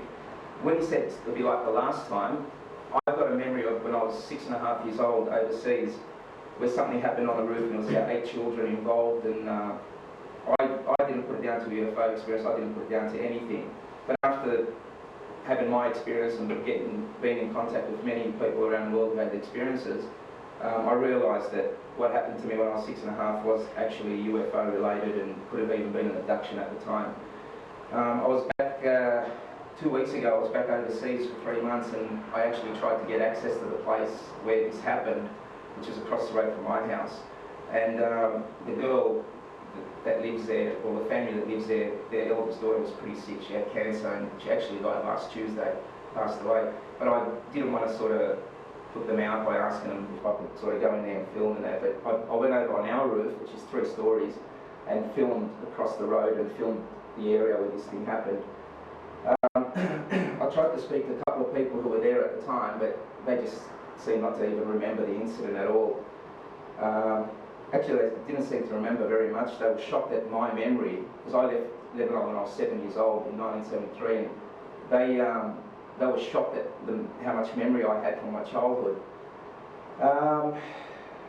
Anyway, the being closest to me that kept communicating with me telepathically leant over towards me and pointed what looked at the time to me looked like a needle, or a little sort of, or I would say needle with a long flexible tube and a little light at the tip of it.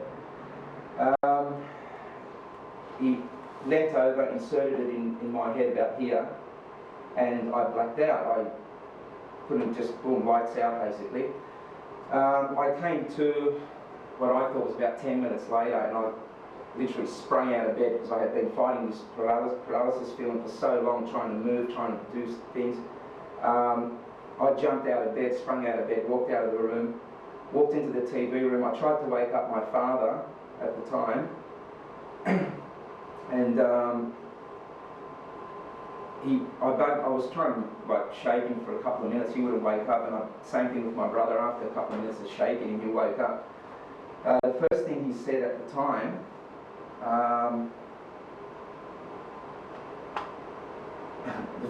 as soon as he woke up, the first thing he said it in Lebanese too, which sounds a bit different than when he said it in English, but he said that he felt switched off, which if you say it in Lebanese, it's like more prominent how he said it, like you don't say things like that. And he said that he felt like he'd been switched off and was like lost, he didn't know where he was basically. As he got his bearings, we started talking, and I asked him how long he thought it had been since I went into my bedroom, and he said probably 15 minutes, which is approximately the time that I thought. But as we spoke, we realised that the TV was just a blur. There was nothing, no show playing, no picture, just a blur. And 2.5 hours had gone by. Looked at the time, 2.5 hours had gone by, and I got no explanation for it. I don't remember being taken on a craft. I don't remember anything as far as after the thing being inserted in my head. I just don't remember anything at all. I spoke to my brother for a little while. I went to the fridge, got a glass of water, walked back into the bedroom,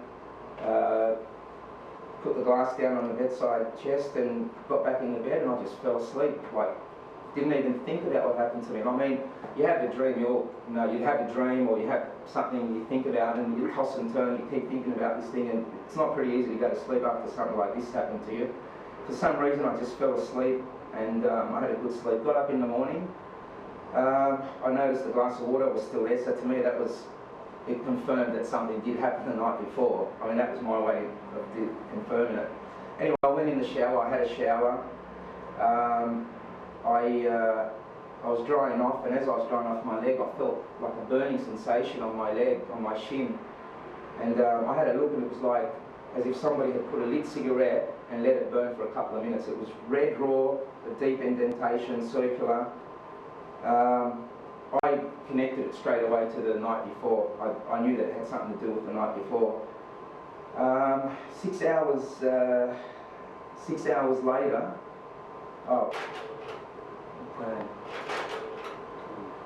this was sent to me from Melbourne by a woman who So this is probably the first picture sent to me that resembled what I saw.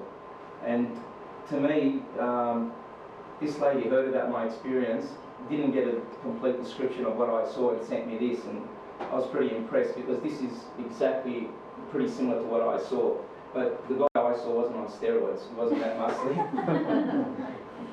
But this is another painting somebody had seen and sent it to me. You can see the similarities. I mean, not all, there's different types obviously, but there seems to be the greys and these guys remain adapted. This is a scoot mark.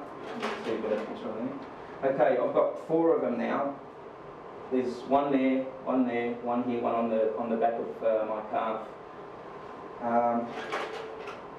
That's what they basically look like. The 4 of them, every scoot mark we've looked at looks identical to that. There's like 3 deeper indentations as if they've scooped out something. I know a lady, Kathy, who has actually got 3 marks on her forehead. You might have seen that on The Extraordinary or the UFO Files. She's in that also.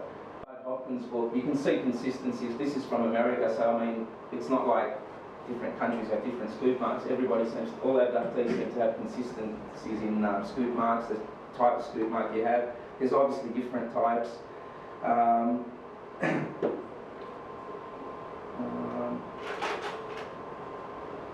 Okay, these are some different beings that were reported to us. This is Kelly's experience.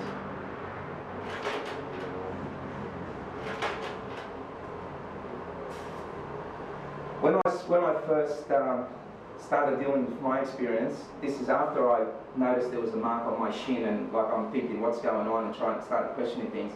That same day, 6 hours after I discovered this mark on my leg, I went and picked up my fiancée from work. And as we're driving back, I said to her, look, something happened to me last night, I've got to talk to somebody about this. And I started to just tell her what happened. And as I was talking to her, I said to her, there was a needle inserted in my head and I've touched it and there was dry blood under my fingernail. She had a closer look and she could see a puncture mark with dry blood around it. And I lifted up my jeans to show her the mark, which was supposed to be red raw, and it healed like you saw it in the slide. It's a scar, it's obviously there, but it was healed, it wasn't red raw anymore. And this is 6 hours later, and this is something that's interested the scientists now doing the DNA work, in that if they can find out what was whatever they put on this sore and healed so quickly, I mean, it could revolutionise surgery as far as stitches and so on. If you paint this on and it heals quickly, then we'll make big money out of that. My fiancée and we're driving, I'm telling her all this, and I'm shocked that she's even still listening to me. I mean, I thought I was crazy at the time. But as we're driving, we notice in a bus shelter an advertisement, and it had a picture of this being, and it said they're coming, and then the next advertisement said they're here, something like that. And I looked at it, I was driving behind a bus at the time, and I looked at this thing and I just stopped in the middle of the road. I just hit the brakes and stopped, and she looked at it and she said, this is exactly what you've just described to me. And I didn't know what it was about. I didn't know what the advertisement was about at all. After a couple of days, made a few phone calls. I discovered that it was for the book Communion. It was Whitley Strobel was coming out to talk about this. So I wasn't aware of Whitley's case before my experience. My fiancée was a bit concerned, and she asked me to go and see a doctor, and I went to my family doctor. She had been my family doctor for 10 years. I couldn't believe it. I walked in there. I mean, when you know someone for 10 years, you know if they tell you stories, you know what they're like. I walked in there and I said, oh, can you have a look at this mark on my head, and showed her the one on my shin, and she just shrugged her shoulders and said, what do you want me to do? And I said, do you know what could have caused it? She said, no, what happened? I said, do you really want to know? And I obviously stupid enough to tell her. I told her exactly what had happened. I didn't try and change the story anyway to make it sort of more believable. I just told her what happened. She broke out in hysterical laughter, and I mean, people waiting in the waiting room heard this, and it was just, I couldn't believe it. And my comment to her at the time was, if you think I'm crazy, send me to a psychiatrist or a psychologist or whatever, but don't sit there and laugh at me. She said to me, oh, don't be silly, Peter, you've hit your head on a nail at work, because I'm in the building trade. And I thought, I've stepped on nails at work and I go get a tetanus shot, You don't hit your nail, get a nail through your head and wait till 2:30 in the morning to make up a story like this. I I mean, needless to say, I lost all confidence in that doctor, and I've never been back to see her since, because I just thought that she wasn't professional in the way she dealt with me. Can you imagine how many other cases where people think, oh, okay, I'll go and speak to my doctor about it, and they end up either in a mental institution or just, you know, thrown out of the surgery and not looked at. No one cares really, because I suppose it's everyone wants their credibility, and the way to be credible is somebody suggests a UFO experience to you, you tell them you don't believe, and you're credible. Anyway, after many months of searching for help within UFO groups, I realised the need for a support group for people like myself.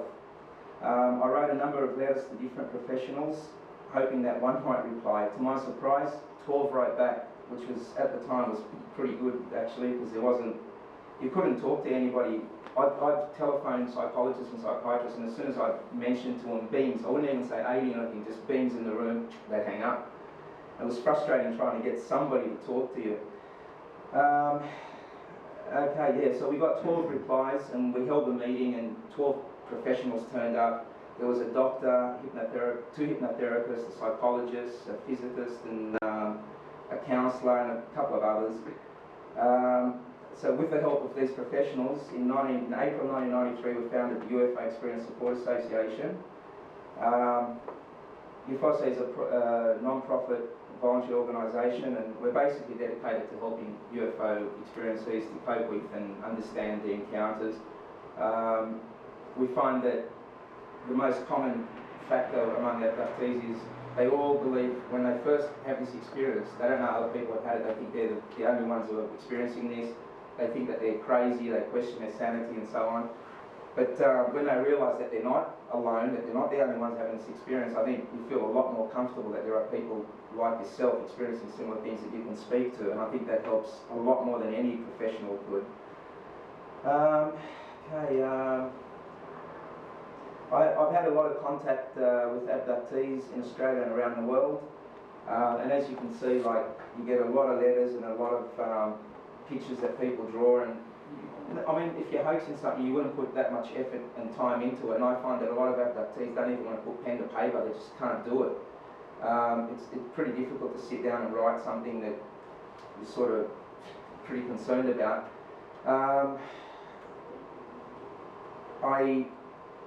I've come across cases which you'll see in a minute, where even having the experience myself, somebody else tells me about their story and they describe the beams to me, and I just sit there and I wonder whether they're lying, whether they're crazy, whether they're telling the truth. But then you get something like this sent to you, and you could laugh basically. I mean, people see this at the end of their bed or standing next to them, and you wonder whether it's just their description of it is a bit different, I suppose, or they didn't look properly. But this woman swears that this, whatever you want to call her, was wearing a mask of an alien. It was actually a mask.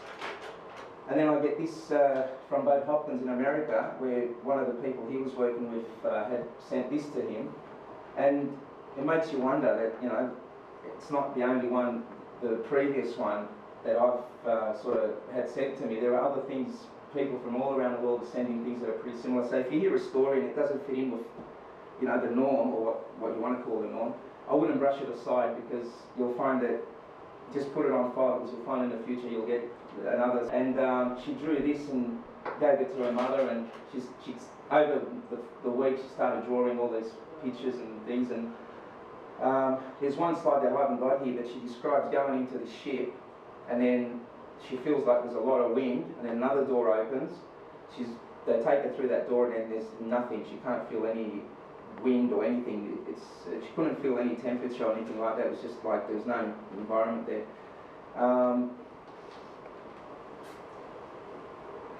The good thing about this was, as I said, the mother had never discussed UFOs with the daughter. The mother has had her own experiences which are documented, but she's never ever sort of gone public or spoken about it. The daughter had never heard her talk about this. So it fits a pattern where a family is involved and the children are also being abducted or having some sort of experience. Okay, go back a bit. All right.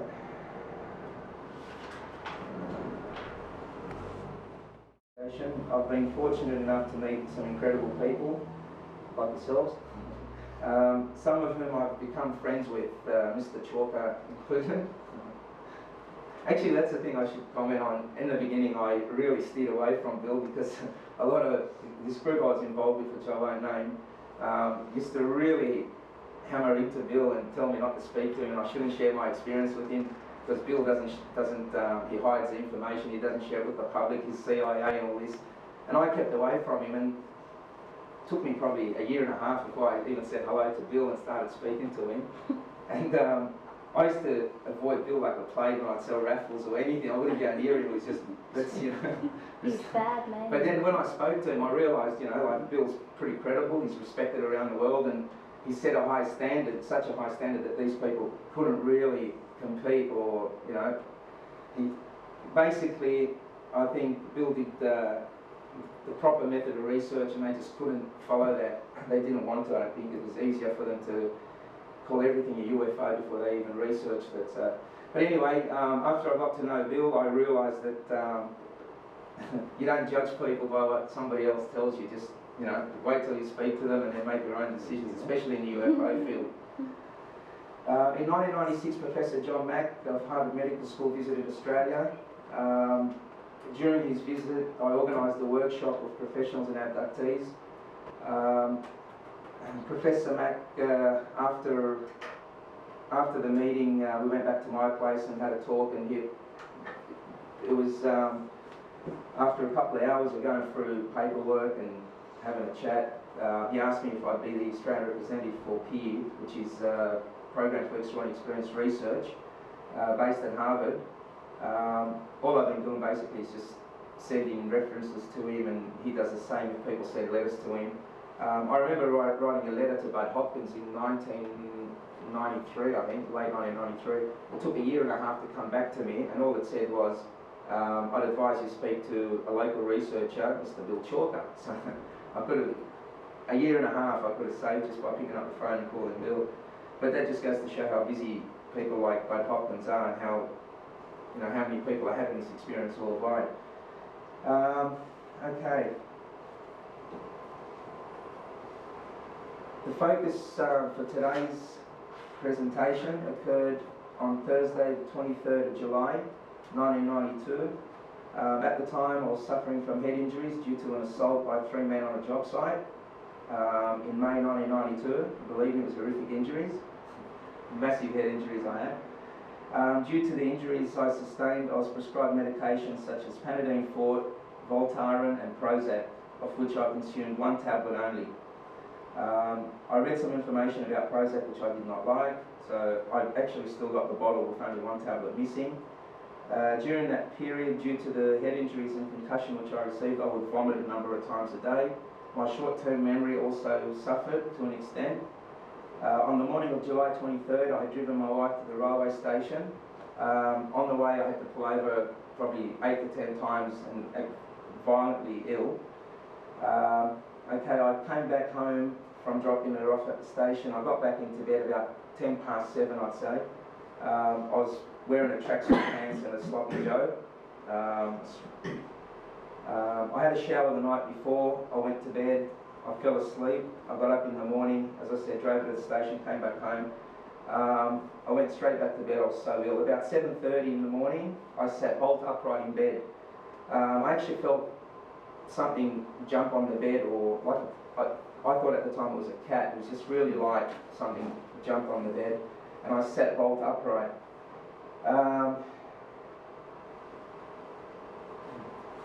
I opened my eyes. I sat bolt upright and looked directly in front of me, and 2 foot away from me, straddling me basically,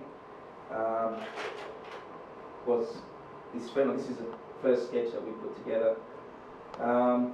You can just imagine I'm lying there, she's on top of me. I sit bolt upright, and right in front of my face is this, there was a second female that sat to the right of the bed. She was basically just observing, just watching, and she was sitting exactly in that position. You can see from her features, she looks Chinese, Oriental anyway, and Everything about her was human except for her eyes. There wasn't any, I couldn't see any white in the eyes, it was more like darker than anything. Okay. Imagine sitting up in your bed and coming face to face with something like that. I'll say it now, I've said it before, if I didn't have the DNA evidence, the scientific backup, there is no way I would go public with this case even now. I mean, I can understand, you know, like Antonio Balez basically so long ago going public with an experience that he had that was a sexual nature. I can understand how hard it would have been for him. I mean, here I am, year 2000, and you know, everybody, I mean, UFO research has come a long way since his experience, and I still find it very, very difficult to talk about this. But anyway, as you can see, she's an attractive woman. The only thing about this is that the hair isn't right in this. The hair should be sort of flicked back more, like a Farrah Fawcett style, but too extreme. Her eyes, she was a very attractive looking woman. I mean, I'd pick her out if there was a million people, and I'd pick her out in a split second. She had large eyes. Her face was a little bit longer than normal. She had huge eyes. Her eyes were like 2 to 3 times bigger than a human's eyes. And once again, there was hardly any white in the eyes. It was just a lot of dark colour to it. It was like it was all full of colour. Okay. I sat bolt upright. I would have been, I'd say 3 foot away, 2 to 3 foot away from her. She grabbed me with both hands, cradled the back of my head, and pulled me towards her breast. I sort of pushed back. I put both my hands against her and pushed back. She pulled me towards her again. I pushed back a second time. The third time she just used super strength, and she was like, just brought me straight into and buried my face into her breast. Terrible. Well, when you're feeling so sick and you've got head injuries and you're not with it, the last thing on your mind is sex, let me tell you.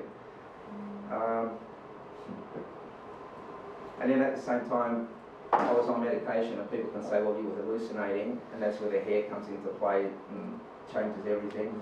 But yeah, even I would have thought if I didn't have the hair, I might have thought that, yeah, you know, I might have been hallucinating.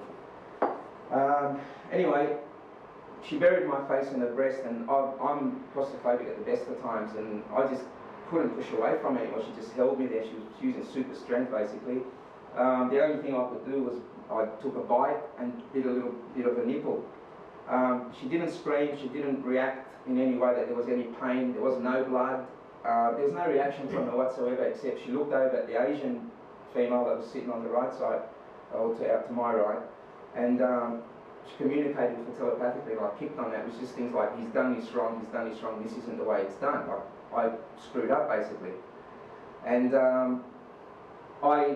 when I bit on a nipple, I swallowed this thing and it got stuck in my throat. It was only like a tip of a match head, say. And it got stuck in my throat. I started coughing, I look up and they're gone. There's no one there. I'm on top of the bed. When I went to sleep, I was under the sheets, and now when they disappeared, I look and I can see my legs now, so I'm on top of the sheets, still dressed, still in my tracksuit pants and top. I had a coughing fit, and this thing was stuck in my throat. I went into the kitchen, had a drink of water, had some bread, tried to wash it down. I couldn't wash it down. This thing was stuck in my throat for 3 days, and I'll skip a little bit here.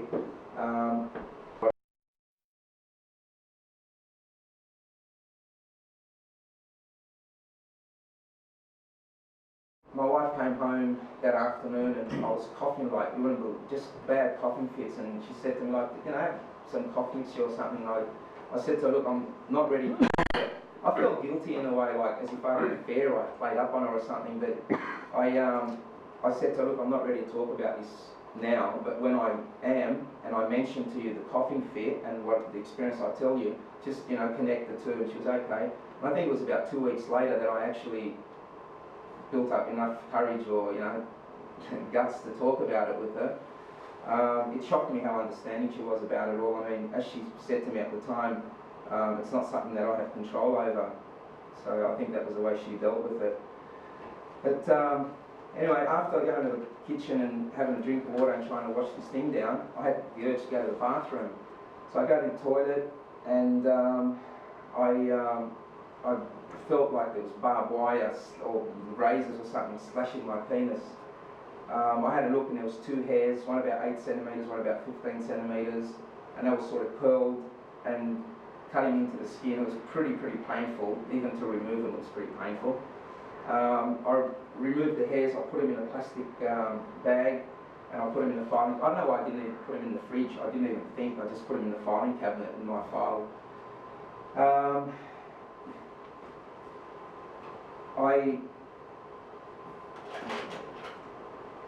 That's the OS case.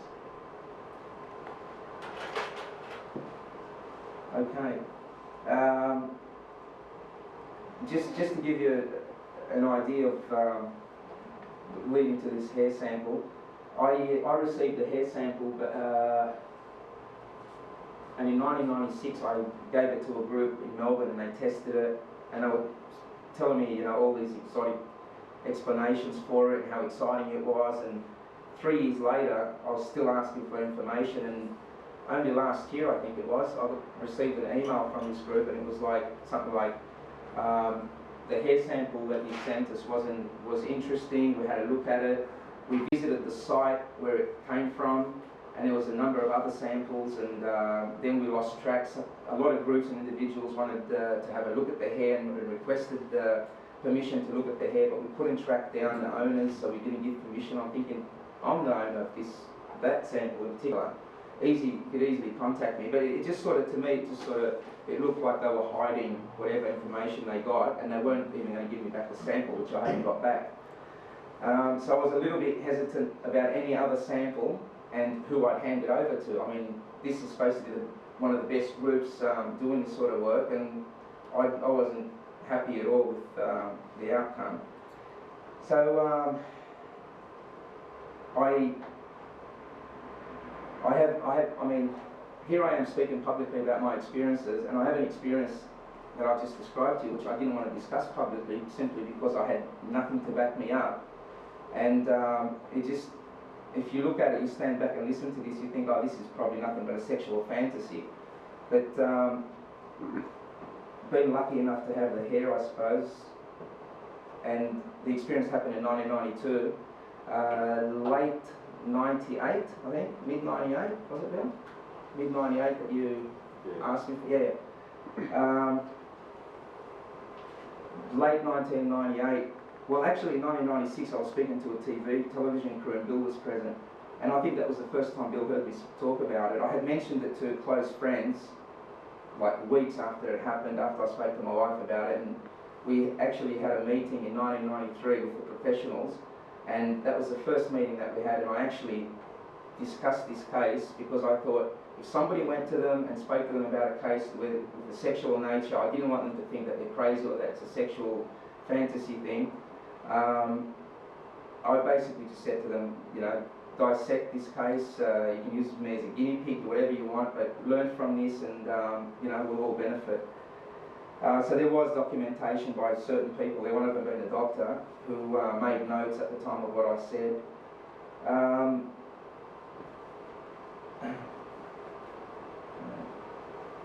Alright, so as far as I was concerned, I had an experience which I couldn't talk about, but I wanted to, but I had no backup for me to really sort of give me enough credibility, I'd say, to this. I mean, it's not that I didn't want to lose credibility by discussing this and not having backup for it. Anyway, 1998 comes along and Bill has contact with a number of scientists, and he called me one day and said, have you still got the sample? And I said, oh yeah, but I wasn't too sure if I wanted to hand it over because I thought I've handed over one sample and I haven't got it back and I didn't get back anything from it. There was no result, nothing, so I was a bit hesitant to do that. I'll just show you where this came from. This is the sort of creature it came from. It looks a bit like the Jellyville creatures, but a little bit more sort of horrific looking. And the hair was pretty good. It was actually scary to look at, but it was very, very friendly. And it was around for about 3 months following these two girls until one day it just went crazy and started throwing cassette cases on, breaking them, and a little girl was asleep in the bed, and this thing was looking through the window, and the girl screamed, so this thing started screaming, the dogs attacked it, and that's where the hair came from. There was chunks of hair all over the place in the morning. Well, you can see it's similar to those. I'll come back to that in a minute. Okay, when eventually I decided, okay, I'll hand over the sample to Bill, I would have liked to have kept a little piece, but I didn't want to damage it in any way. I didn't want to cut anything off it. So I handed him both samples, and I hoped that, you know, I'd get a result somehow. It wasn't long actually, probably within 3 months, that Bill called me and said, oh, you know, it's interesting, and Bill was playing it down a lot actually. The scientists were pretty excited, and they were like going out with 5 theories, and Bill was trying, which is good. I actually like that he kept it pretty, yeah, kept the lid on everything. Yeah, because I mean, you can get carried away with something like this. You've got evidence that you can look at, and I can see other researchers really, you know, trying to plug this as the holy grail. But Bill kept a level head about it and kept me informed. This didn't really register with me until scientists came over and spoke to me and my wife and took blood samples off me, took hair samples, and I thought, whoa, this is getting done, you know, properly. They're doing proper research. And as results started to come out, I felt more confident to, you know, speak about this. And I mean, even after speaking to scientists and telling me that, yeah, it's very interesting and that, I really didn't know if I should go public with it. I was very hesitant at first, but when I realised how credible the people involved were and, you know, what qualifications they have, unfortunately they're not here to back us up with that, standing next to us saying, yes, we did the research and that, but hopefully one day they will. I just worked up enough courage, I suppose, to speak about it, and it's not very easy to speak about, you know, publicly. You mention your penis and things, sexual nature and that. It was difficult to try and do that originally, but I mean, it still is difficult. But anyway, I was more than impressed with the way it was handled and the people Bill's working with. I got to the point where I thought, I'm just going to step out of the UFO field for a while, and not step out, but just basically go quiet for a while, because I didn't want this case to get tainted in any way with politics or anything like that. So I invited everybody to get involved, and, you know, Bill's not even, you know, hogging the case and not letting anyone share it. It's basically made it available to everyone. All I can say, I mean, is I've had this experience. It's changed my life from the 88 experience, but then 1992, it just blew me away that I haven't experienced. I mean, all the time that I've been involved in UFO research, it's all been nighttime cases. I mean, rarely you get footage of daylight stuff, but I never heard anybody, well, talk to me or send me letters or speak anywhere about an experience happening like 7 or 7:30 in the morning, until Bill brought to my attention a case in Australia, actually, of a lady that had an experience at 7:30 in the morning or something. So just because a case is sort of rare and it's not, you know, inconsistent with other cases, it doesn't mean that it's something to sort of push away. But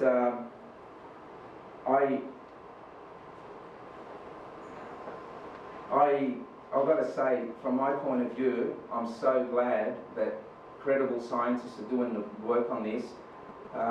It'd be so sad to see a sample that I hung on to. See the camera. Yeah, it'd be a shame to have a sample, so, you know, a pretty important sample go to waste like this other one did. And that's why I really have a lot of faith in Bill and his work. Findings and that, and I haven't said anything about scientific findings because I don't know much about DNA and science and science of it all. But I know one thing: there's a group of credible people working on this, and if anybody, anybody has any samples, I'd send them to Mr. Bill Chalker. Yeah, thanks a lot.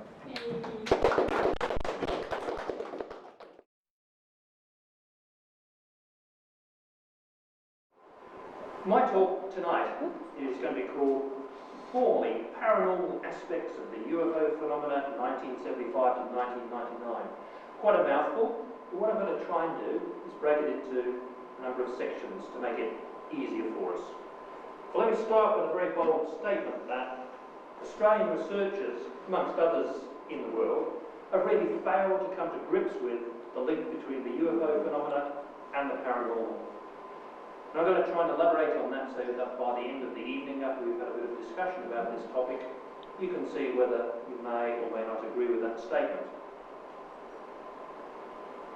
Now, because I'm looking back over a bit of perspective, as far back as 1980, there was a California researcher called Anne Druffel, who's just had a book recently out, effectively telling you how to ward off or deal with UFO abductions. So if you see that around in the shops, well worth a read. But 20 years ago, she noticed that many of her UFO colleagues were actually ignoring the psychic or paranormal aspects of UFO reports. They just didn't want to know about it at all.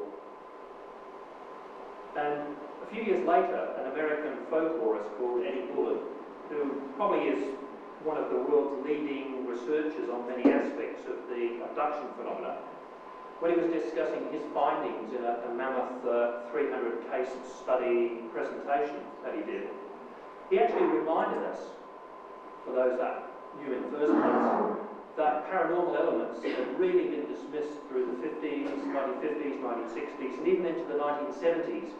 No one wanted to associate the two things together. They were just not interested in trying to see if there were any links between the two topics. Switching over to the other side of the Atlantic, how many people have come across British author and researcher Jenny Randall's work? Show of hands? Great, it's not mentioning Jenny quite a few times. We run a mutual fan club, Jenny and I. I mentioned her when I talk, she mentioned me when she talks, so we've got a good deal going between us.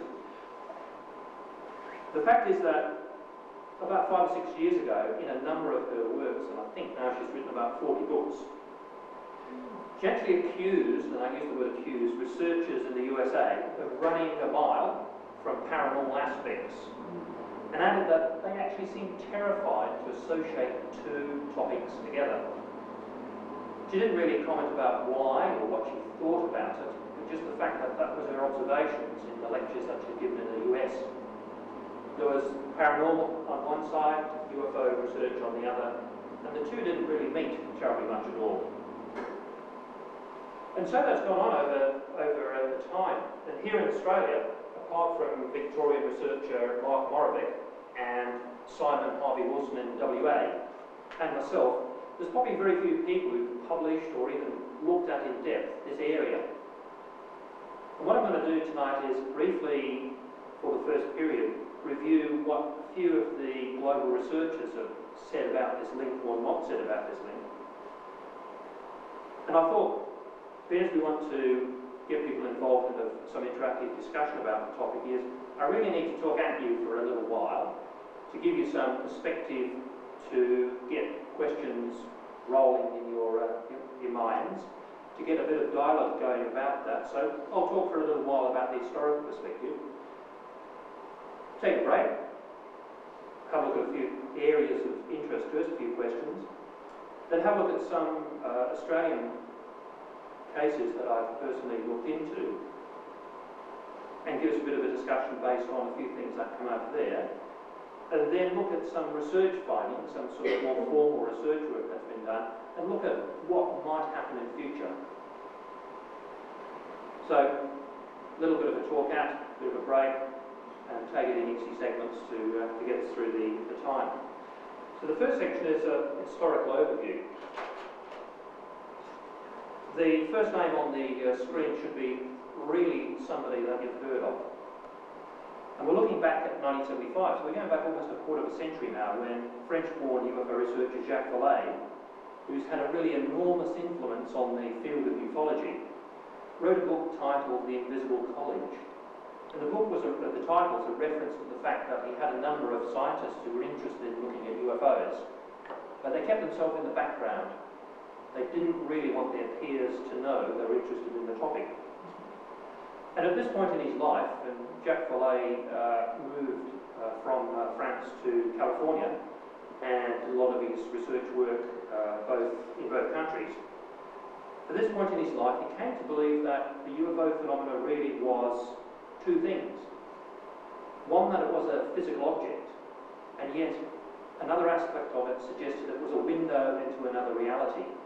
So he came to a belief system that there were two things that you really need to look at. And when he was looking at theories to explain the UFO phenomena, he came to think that you couldn't put a theory forward to explain the phenomena unless it actually accounted for the reported psychic effects that came with it. He didn't want to try and explain just one aspect of it. He thought because psychic aspects and psychic reports and psychic experiences came with UFOs, you really did have to look at the whole thing together. You couldn't just take the bit that you liked, you wanted, and sweep the rest under the carpet. And one of the things he came to realise was that nobody was talking about the frequency with which psychic aspects in reports came up. And a quote from him was that in recent years, and here he's talking 25 years back, that reports of paranormal events in connection with UFO close encounters had really become the rule rather than the exception. He found psychic experiences, particularly with close encounter cases, with just about everyone he talked to. If you knew the right questions to ask, you could find this out.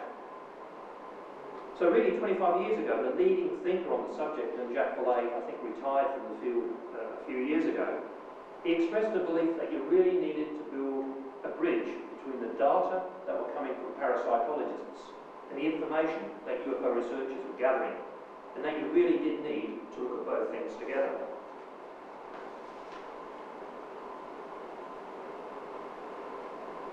A couple of years later, for those of you who have been interested in the UFO phenomena for many years, and some people in the room are a little bit too young for this, I suspect, because we're talking 1977, there was an organisation in America driven by two people, Coral and Jim Lorenzen. And for those who haven't heard of Coral and Jim Lorenzen, they were driving the US-based Aerial Phenomena Research Organisation, APRO. And by 1977, after 20 so years interest in the topic, they gathered enough information to publish a book about the abduction phenomena, titled, unsurprisingly, Abducted. And one of the consultants who did a lot of work for APRO was a chap called Dr. Leo Sprinkle, a psychologist. And he conducted research into a number of the relatively famous cases in the late 70s, early 80s. And he had a little bit to say about the psychic aspects of the subject. And he said that in some close encounter cases, witnesses appeared to gain heightened extrasensory perception after their experiences. Someone else who took up the same interest around about the same time was Dr. James Carter, who was a professor of engineering, but the director of research for APRO. And at a conference in 1977 in Chicago, he was bold enough to ask people there if other investigators ran across cases where they had psychic abilities being raised or talked about during abduction research. And his answer was quite surprising, because when he talked to some of his colleagues, they said that although they hadn't published on this topic, of course they came across it. But what had it to do with UFOs? UFOs being extraterrestrial spacecraft. What had psychic experiences got to do with it? So, no, we don't talk or publish about it, but yes, we do come across it. This went on for quite some time, because one of the next speakers who took up the topic or area of psychic experiences to do with the phenomena was J. Allen Hynek, and he was unfortunately the late Professor Hynek. But his view was that as an astronomer, he was really a hard scientist. But after looking at the data, particularly the American experience, he felt that what we call parapsychology, or the parapsychology things that were seen in the UFO phenomena, were really somebody else's super technology. He thought there was nothing wrong with putting forward the view that if someone else was extremely advanced beyond us, then what to us appeared to be magic, to an advanced technology might be just everyday bread and butter. And he mentioned this as way back as 1978, I think it was. and no one wanted to know. So he was a person who'd been an Air Force consultant, US Air Force, since the, I think, mid-50s, and he was putting forward a point of view that yes, you do come across these things, maybe it was explainable in terms of somebody's technology, and no one wanted to know about the topic at that stage either. So some of the early days crept by, and it wasn't really until 1980, I think it was, where a chap called D. Scott Rogo came into the picture. He was actually an American parapsychologist. He had no interest in UFOs to start with. One of his leading interests was poltergeist phenomena, and he had a few books published on that particular topic. But then he decided to take a look at the UFO subject, and particularly the abduction phenomena took his interest. And we're talking 1979-80. We still haven't got terribly many people who were researching into abductions at this time. I doubt if anyone in Australia had ever heard of an Australian abduction case in this era. And we're talking 20 years ago. But one thing he pointed out was that in his work in talking to abduction experiences was that the individuals did not appear to be chosen at random. His observation after a period of time is that people who came forward with abduction accounts were most likely to be people who either had a long history of possessing psychic abilities, or they developed psychic abilities as a result of their abduction experience. And a quote I like is, he put it very, very bluntly by saying that being especially psychic made one UFO abduction prone. I think he said that at the time tongue-in-cheek, but as we'll see as we go through some of the material, it was fairly spot on. And that's an interesting observation for so long ago, that if you're particularly psychic, it makes you abduction prone. And why should that be? And one of the cases which contributed to his interest in statements along these lines was centered around a number of women who lived in a place called the Tujunga Canyon. Again, if you see a book around called the Tujunga Canyon Contactees, well worth getting. It's a very, very in-depth exploration of the experiences of, I think, 3 or 4 women living in the same household who all had quite intense and in-depth abduction experiences. And again, after they'd spent some time talking to the women involved here, they wrote in their book that many persons who have such experiences find themselves at the centre of psychic and UFO activity. And from their perspective, it seemed to stay with the individual. It didn't fade with time. They followed up some of these people later on. They were still experiencing the same sort of activity. And after their initial encounters, such famous abductees as Betty Hill, Charles Hickson, and a host of other people have continued to have psychic and even poltergeist visitations following their experience. And probably what's interesting to note is that here we have a parapsychologist becoming interested in UFOs, making these observations, and the UFO researchers themselves being relatively quiet about what they knew was occurring. Research was not only going on in the US, it was also going on the other side of the Atlantic, where 2 people, Jenny Randles and Peter Warrington, were busy investigating and documenting English UFO cases.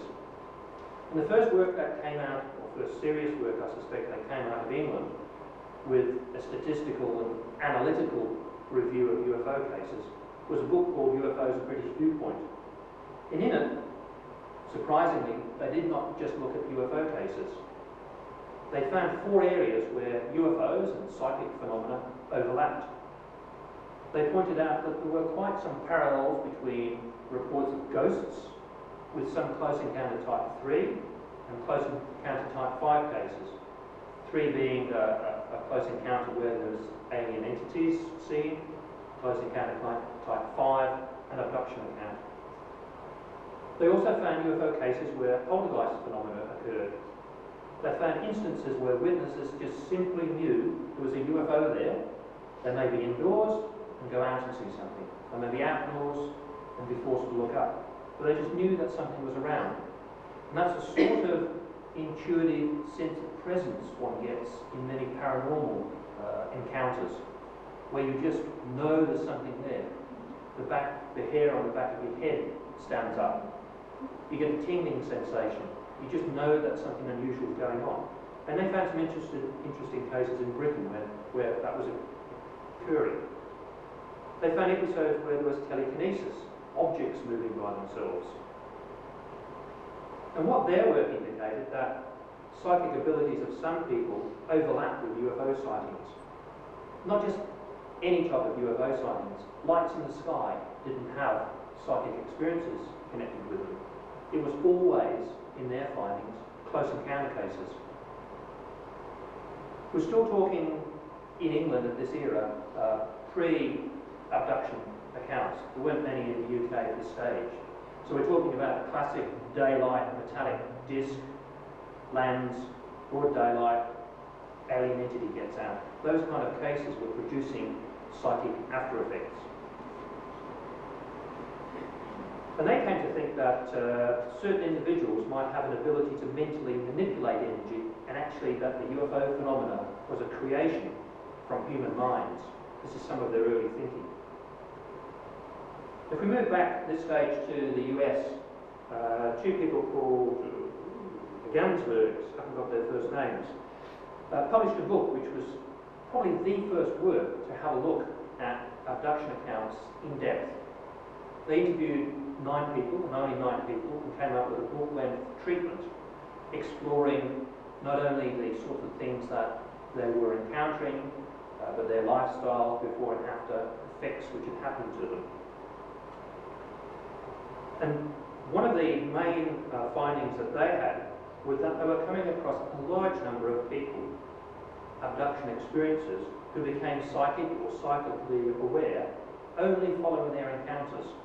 And they're probably the first people to point out in such an in-depth study that they found this with just about everyone they talked to. They didn't pick people and go and interview them because they had psychic experiences connected with their UFO encounters. They were merely talking to abduction experiences, and in doing so, found out a host of paranormal aspects to their cases. And one of the most interesting ones that popped out at that stage was a chap called Carl Higben. And he had two medical conditions. He was suffering from gout, and he was suffering from tuberculosis, TB. And after his abduction encounter, both those conditions just miraculously went away. Here was a case which, if you encountered it outside the UFO phenomena, would come down to paranormal healing. And yet, here was an instance where this had happened very shortly after an abduction encounter, a single episode. I mean, no one literally knew what to make of that. And I guess that these sort of things are buried in the literature. You won't come across them very often. And finally, in this era, we come to a chap called Ray Fowler. Now, Ray Fowler has produced about 5 books on one family in America, the Andreessen family. People come across Betty Andreessen? Yeah. Probably the most well-known case after Betty and Barney Hill, I suspect, because of the number of books that have been published on the one family, and because of Ray Fowler's determination to publish all aspects of the things that had happened to them.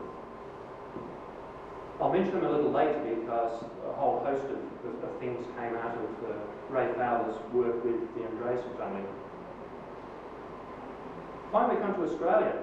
It was about 1981 when Mark Moravec produced an excellent combination of close to 90 Australian cases where he found there were elements of both the paranormal and UFO phenomena. And the sort of thing he found is in many cases there were reports of mental communications between the person who saw a UFO and what they believed to be the occupants of the object. There were lots and lots of poltergeists being reported, lots of apparitions, and Mark actually found a substantial number of cases where there were healings of various kinds. And it was around about the same time after Mark was looking at Australian events that Ray Fowler's second book came out. And he actually devoted an entire chapter to the psychic experiences of the Andreessen family. And Ray Fowler started off as a nuts and bolts person. He said categorically UFOs are extraterrestrial. There is no other explanation for what I found out. However, after his work with the Andreasen family, he came to think that there had to be something more than just the hard physical elements to the UFO phenomena. And he came to accept that there had to be some kind of psychic component to this. And this becomes a theme time after time. People who start off looking at the hard physical evidence side of the phenomena, looking only at that aspect, come to realise that there are lots and lots of bits and pieces to it apart from that side, apart from chasing physical evidence.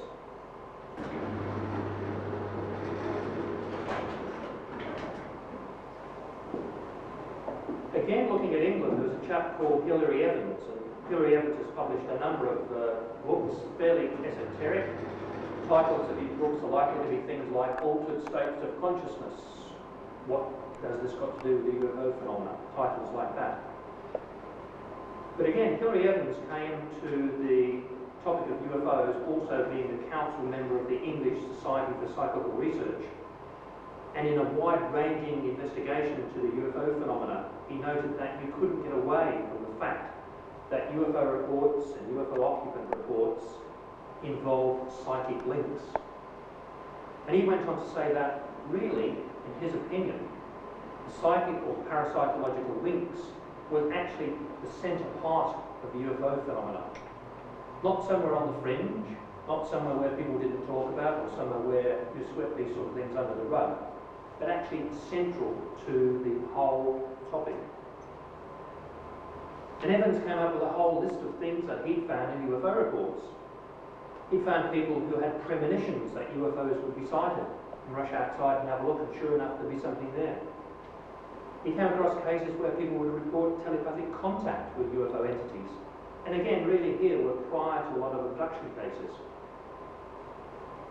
He was another person who came across lots and lots of poltergeist type incidents in his research. People who did automatic writing, apparitional manifestations, and again, lots and lots of people who reported healings involved with their UFO encounters. And a number of other people, Bernard Schwartz was a psychiatrist, one of the first psychiatrists who got interested into the topic. And instead of saying that he suspected that people who had UFO encounters were psychiatrically disturbed, he was one of the first health professionals who came back and said, no, I think there's a lot to this. And again, the psychic aspects and paranormal aspects are central to the UFO phenomena. They're not on the fringe. And he was another person who came to say that almost everyone he talked to who had a UFO close encounter also related UFO paranormal experiences. His book is absolutely riddled with accounts of poltergeists, automatic writing, healings, apparitional manifestations. And these are all people who are reporting mainstream classic UFO close encounters. So we started to get more and more coming out, people in the, perhaps the academic literature talking about these things.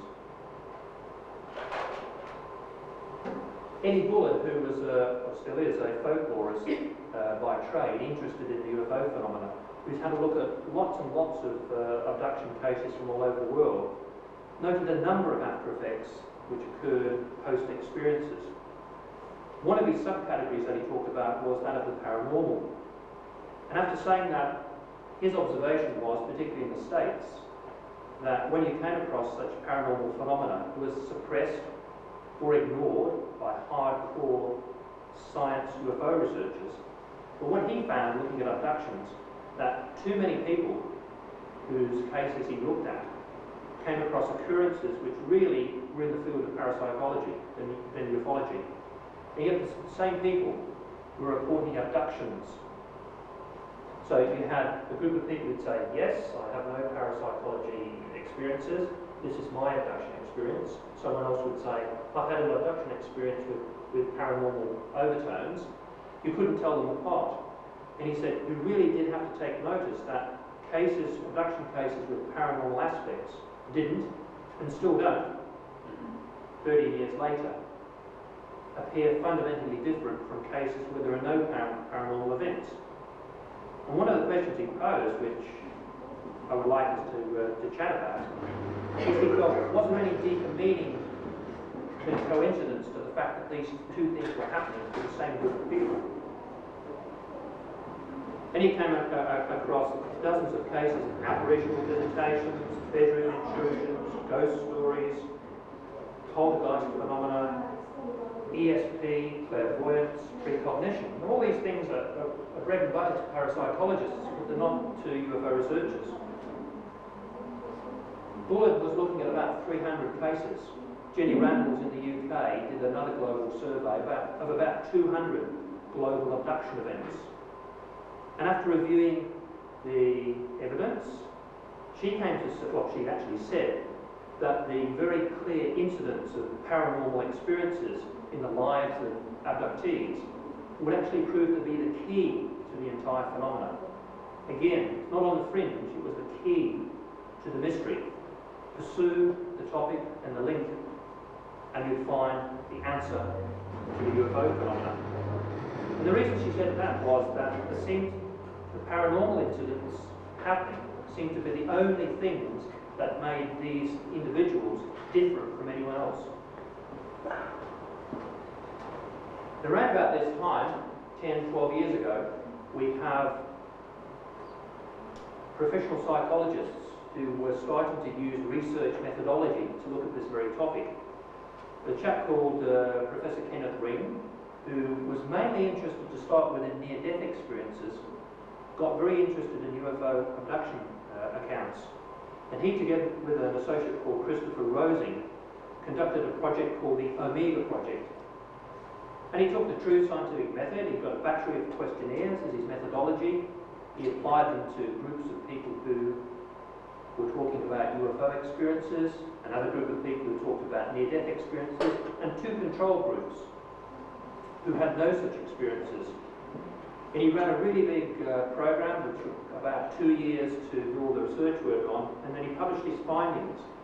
And one of the findings relative to our discussion tonight was that he found the UFO experiences group scored the highest on the reported incidents of childhood psychic experiences. That is, he came to the conclusion that an individual who, as an adult, reports UFOs is more likely to have had a childhood history of psychic episodes than someone who never has reported a UFO. I met Kenneth Ring when he was out in Australia giving a talk after his book came out, and it got me intrigued to talk to people in South Australia based about their own experiences. And what surprised me, in the first 5 people that I talked to in detail about their abduction experiences, 4 people had quite extensive paranormal episodes following their abduction experiences. Indeed, 2 of those 5 featured poltergeist episodes. Now, to give you some idea, because that's a pretty rare phenomenon in the paranormal, to give you some idea of the number of people who report these things, in the average population, about 3 people out of 100 will at some time during their life say they have come across poltergeist experiences around themselves. So that's 3 in 100. And here was I finding 2 out of 5 people who'd had poltergeist experiences. And the more that I talked to people, the more I found that the incidence of that sort of paranormal happening is probably something closer to 70 or 80, 7 or 8 out of 10 people who have abduction experiences will, around about the time of their abduction experiences, have some of these very, very rare poltergeist type paranormal episodes. Ray Fowler was also at his 3rd book at this stage on the Andreessen family, and he came out with an enormous list of paranormal episodes that he had found from that family.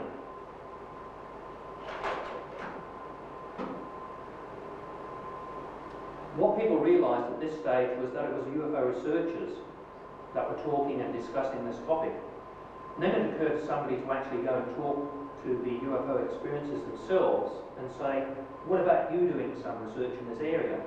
And so an American lady, Carla Turner, decided to go out and research for herself, after a personal abduction experience, the sorts of things that other people were saying. And she went in and did a very, very in-depth collection of 8 people in the States, all female, and she found out that every single person in this particular study, and they weren't picked for this reason, picked for the fact that they had reported abduction experiences, every single person when questioned said that they had, in their own opinion, above average psychic episodes, above average psychic ability. And her view was that where this would derive from was some form of evolution of consciousness following their encounters. So that's what she thought. She formed the opinion that the encounter had some way stimulated the consciousness of these ladies, and it was leading them on an evolutionary or transpersonal journey from the experience to who knows where. What was interesting at this stage is that Bud Hopkins, who probably is the most well-known person in the world who has published in the UFO abduction arena, starting with his work Intruders, who detailed the story of a lady called Kathy Davis, who's a pseudonym. Her real name is Debbie Jordan, and she has published under that name. His best-selling work contained no reference at all to paranormal experiences in conjunction with abductions. And yet very shortly after, when Debbie Jordan came forward and published a book herself, her book was absolutely full of lifelong generation style psychic experiences. For some reason, Bud Hopkins, for reasons best known to himself, had screened all of these and decided that the paranormal episodes did not sit well with the UFO abduction experiences and merely reported on one aspect. And nowhere in Bud's work will you find mention of the fact that most of the people he talks to have had some form of paranormal experiences. And the family, the Jordan family, their list of things would read like a classic Stephen King novel. Drops of water falling from the ceiling, names being called by invisible entities, poltergeists, apparitions, healings, you name it. The family went through it. So intertwined between the UFO encounters was a whole history of paranormal phenomena.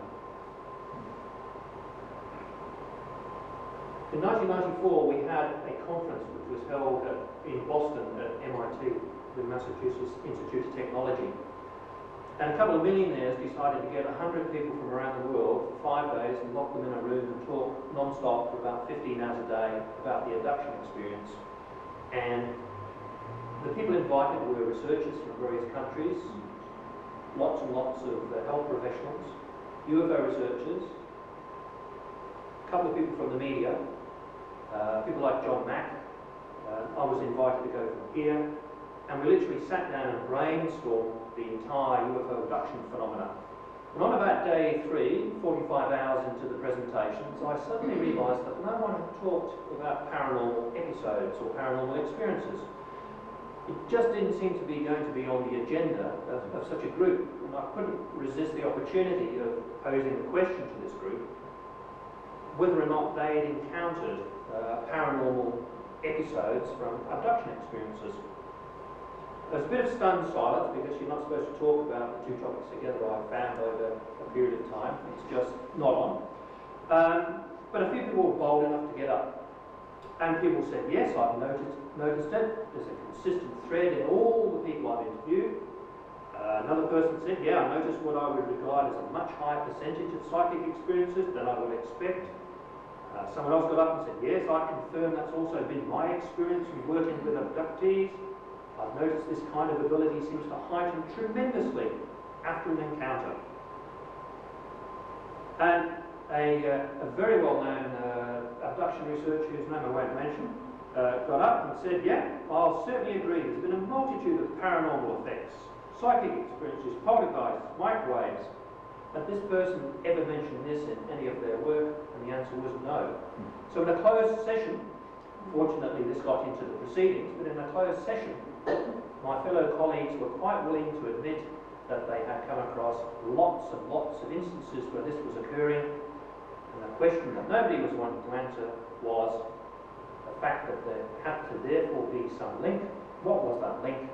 And no one was willing to put the time into researching it. So this was 1994, 6 6 years ago. Jenny Randalls was there from the UK. As I said, we have a mutual fan club going, so she got up and talked about paranormal experiences in the UK, which was very nice to get supported. And in her estimation, she reckoned that about 50%, half the people she talked to, who when you got to know them and they were willing to open up about more intimate details of their experiences, would come across and say they had certainly had lots of paranormal experiences. And interestingly, time and time again, this business of poltergeist phenomena, which are a classic paranormal thing, nothing to do with UFOs, one is told, keeps coming up. A person will have an abduction experience, within a few hours there'll be an outburst of rappings, voice calling, things moving around, things disappearing, things appearing, all of which are classic paranormal episodes. And Jenny came to think that, again, as per earlier comments, that this was really the key to the UFO phenomena. It's what made abductees different from other people. They not only had UFO encounters, but as children they grew up in life immersed within a sea of supernatural happenings. One of her most famous quotes is, "It was if the paranormal was the day-to-day life for some people. They didn't know anything else. When they talked about it, they found it quite peculiar that other people were not living in the same pattern."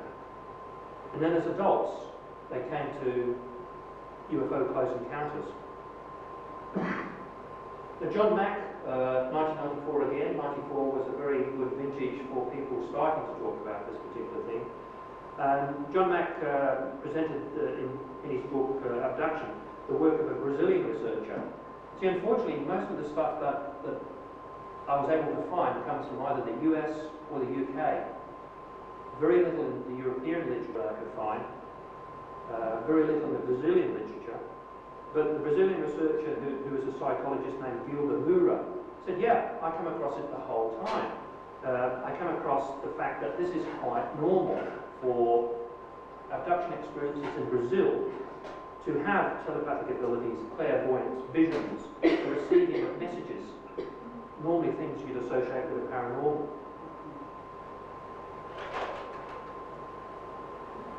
Has anyone heard of Alfred Budden? This will be a good test.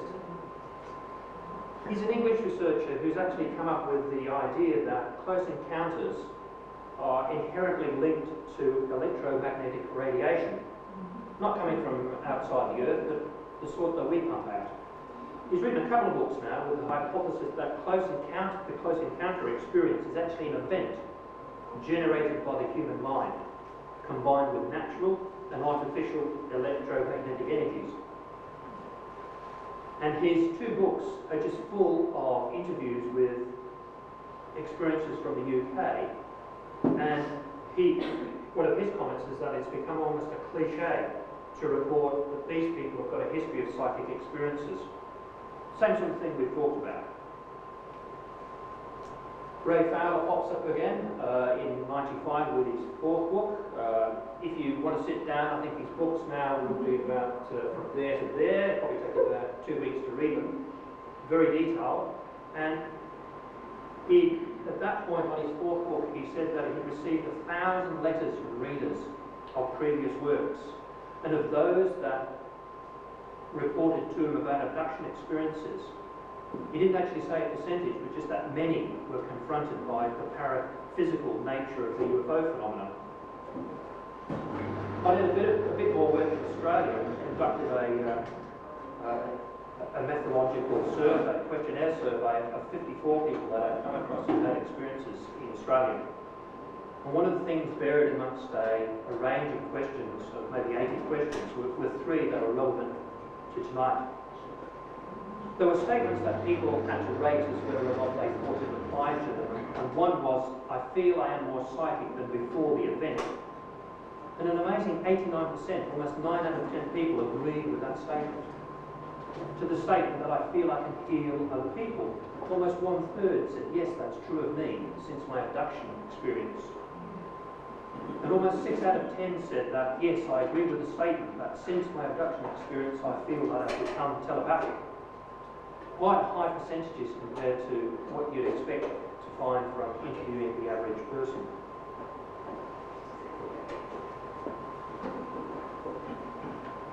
And finally, the most recent work I could find in the literature comes back to Mark Moravec, who lives down in Victoria. And in volume 6 of an English journal, a fairly scholarly one called the 14 Studies, Mark had produced an update of his work of almost 20 years ago, looking at Australian cases. And he concluded by saying that he felt that the UFO phenomena, or the psychic or paranormal aspects of the UFO phenomena, are actually, in his opinion, an established part of the enduring UFO puzzle, that you couldn't separate the two. You had to look into both aspects of both the UFO phenomena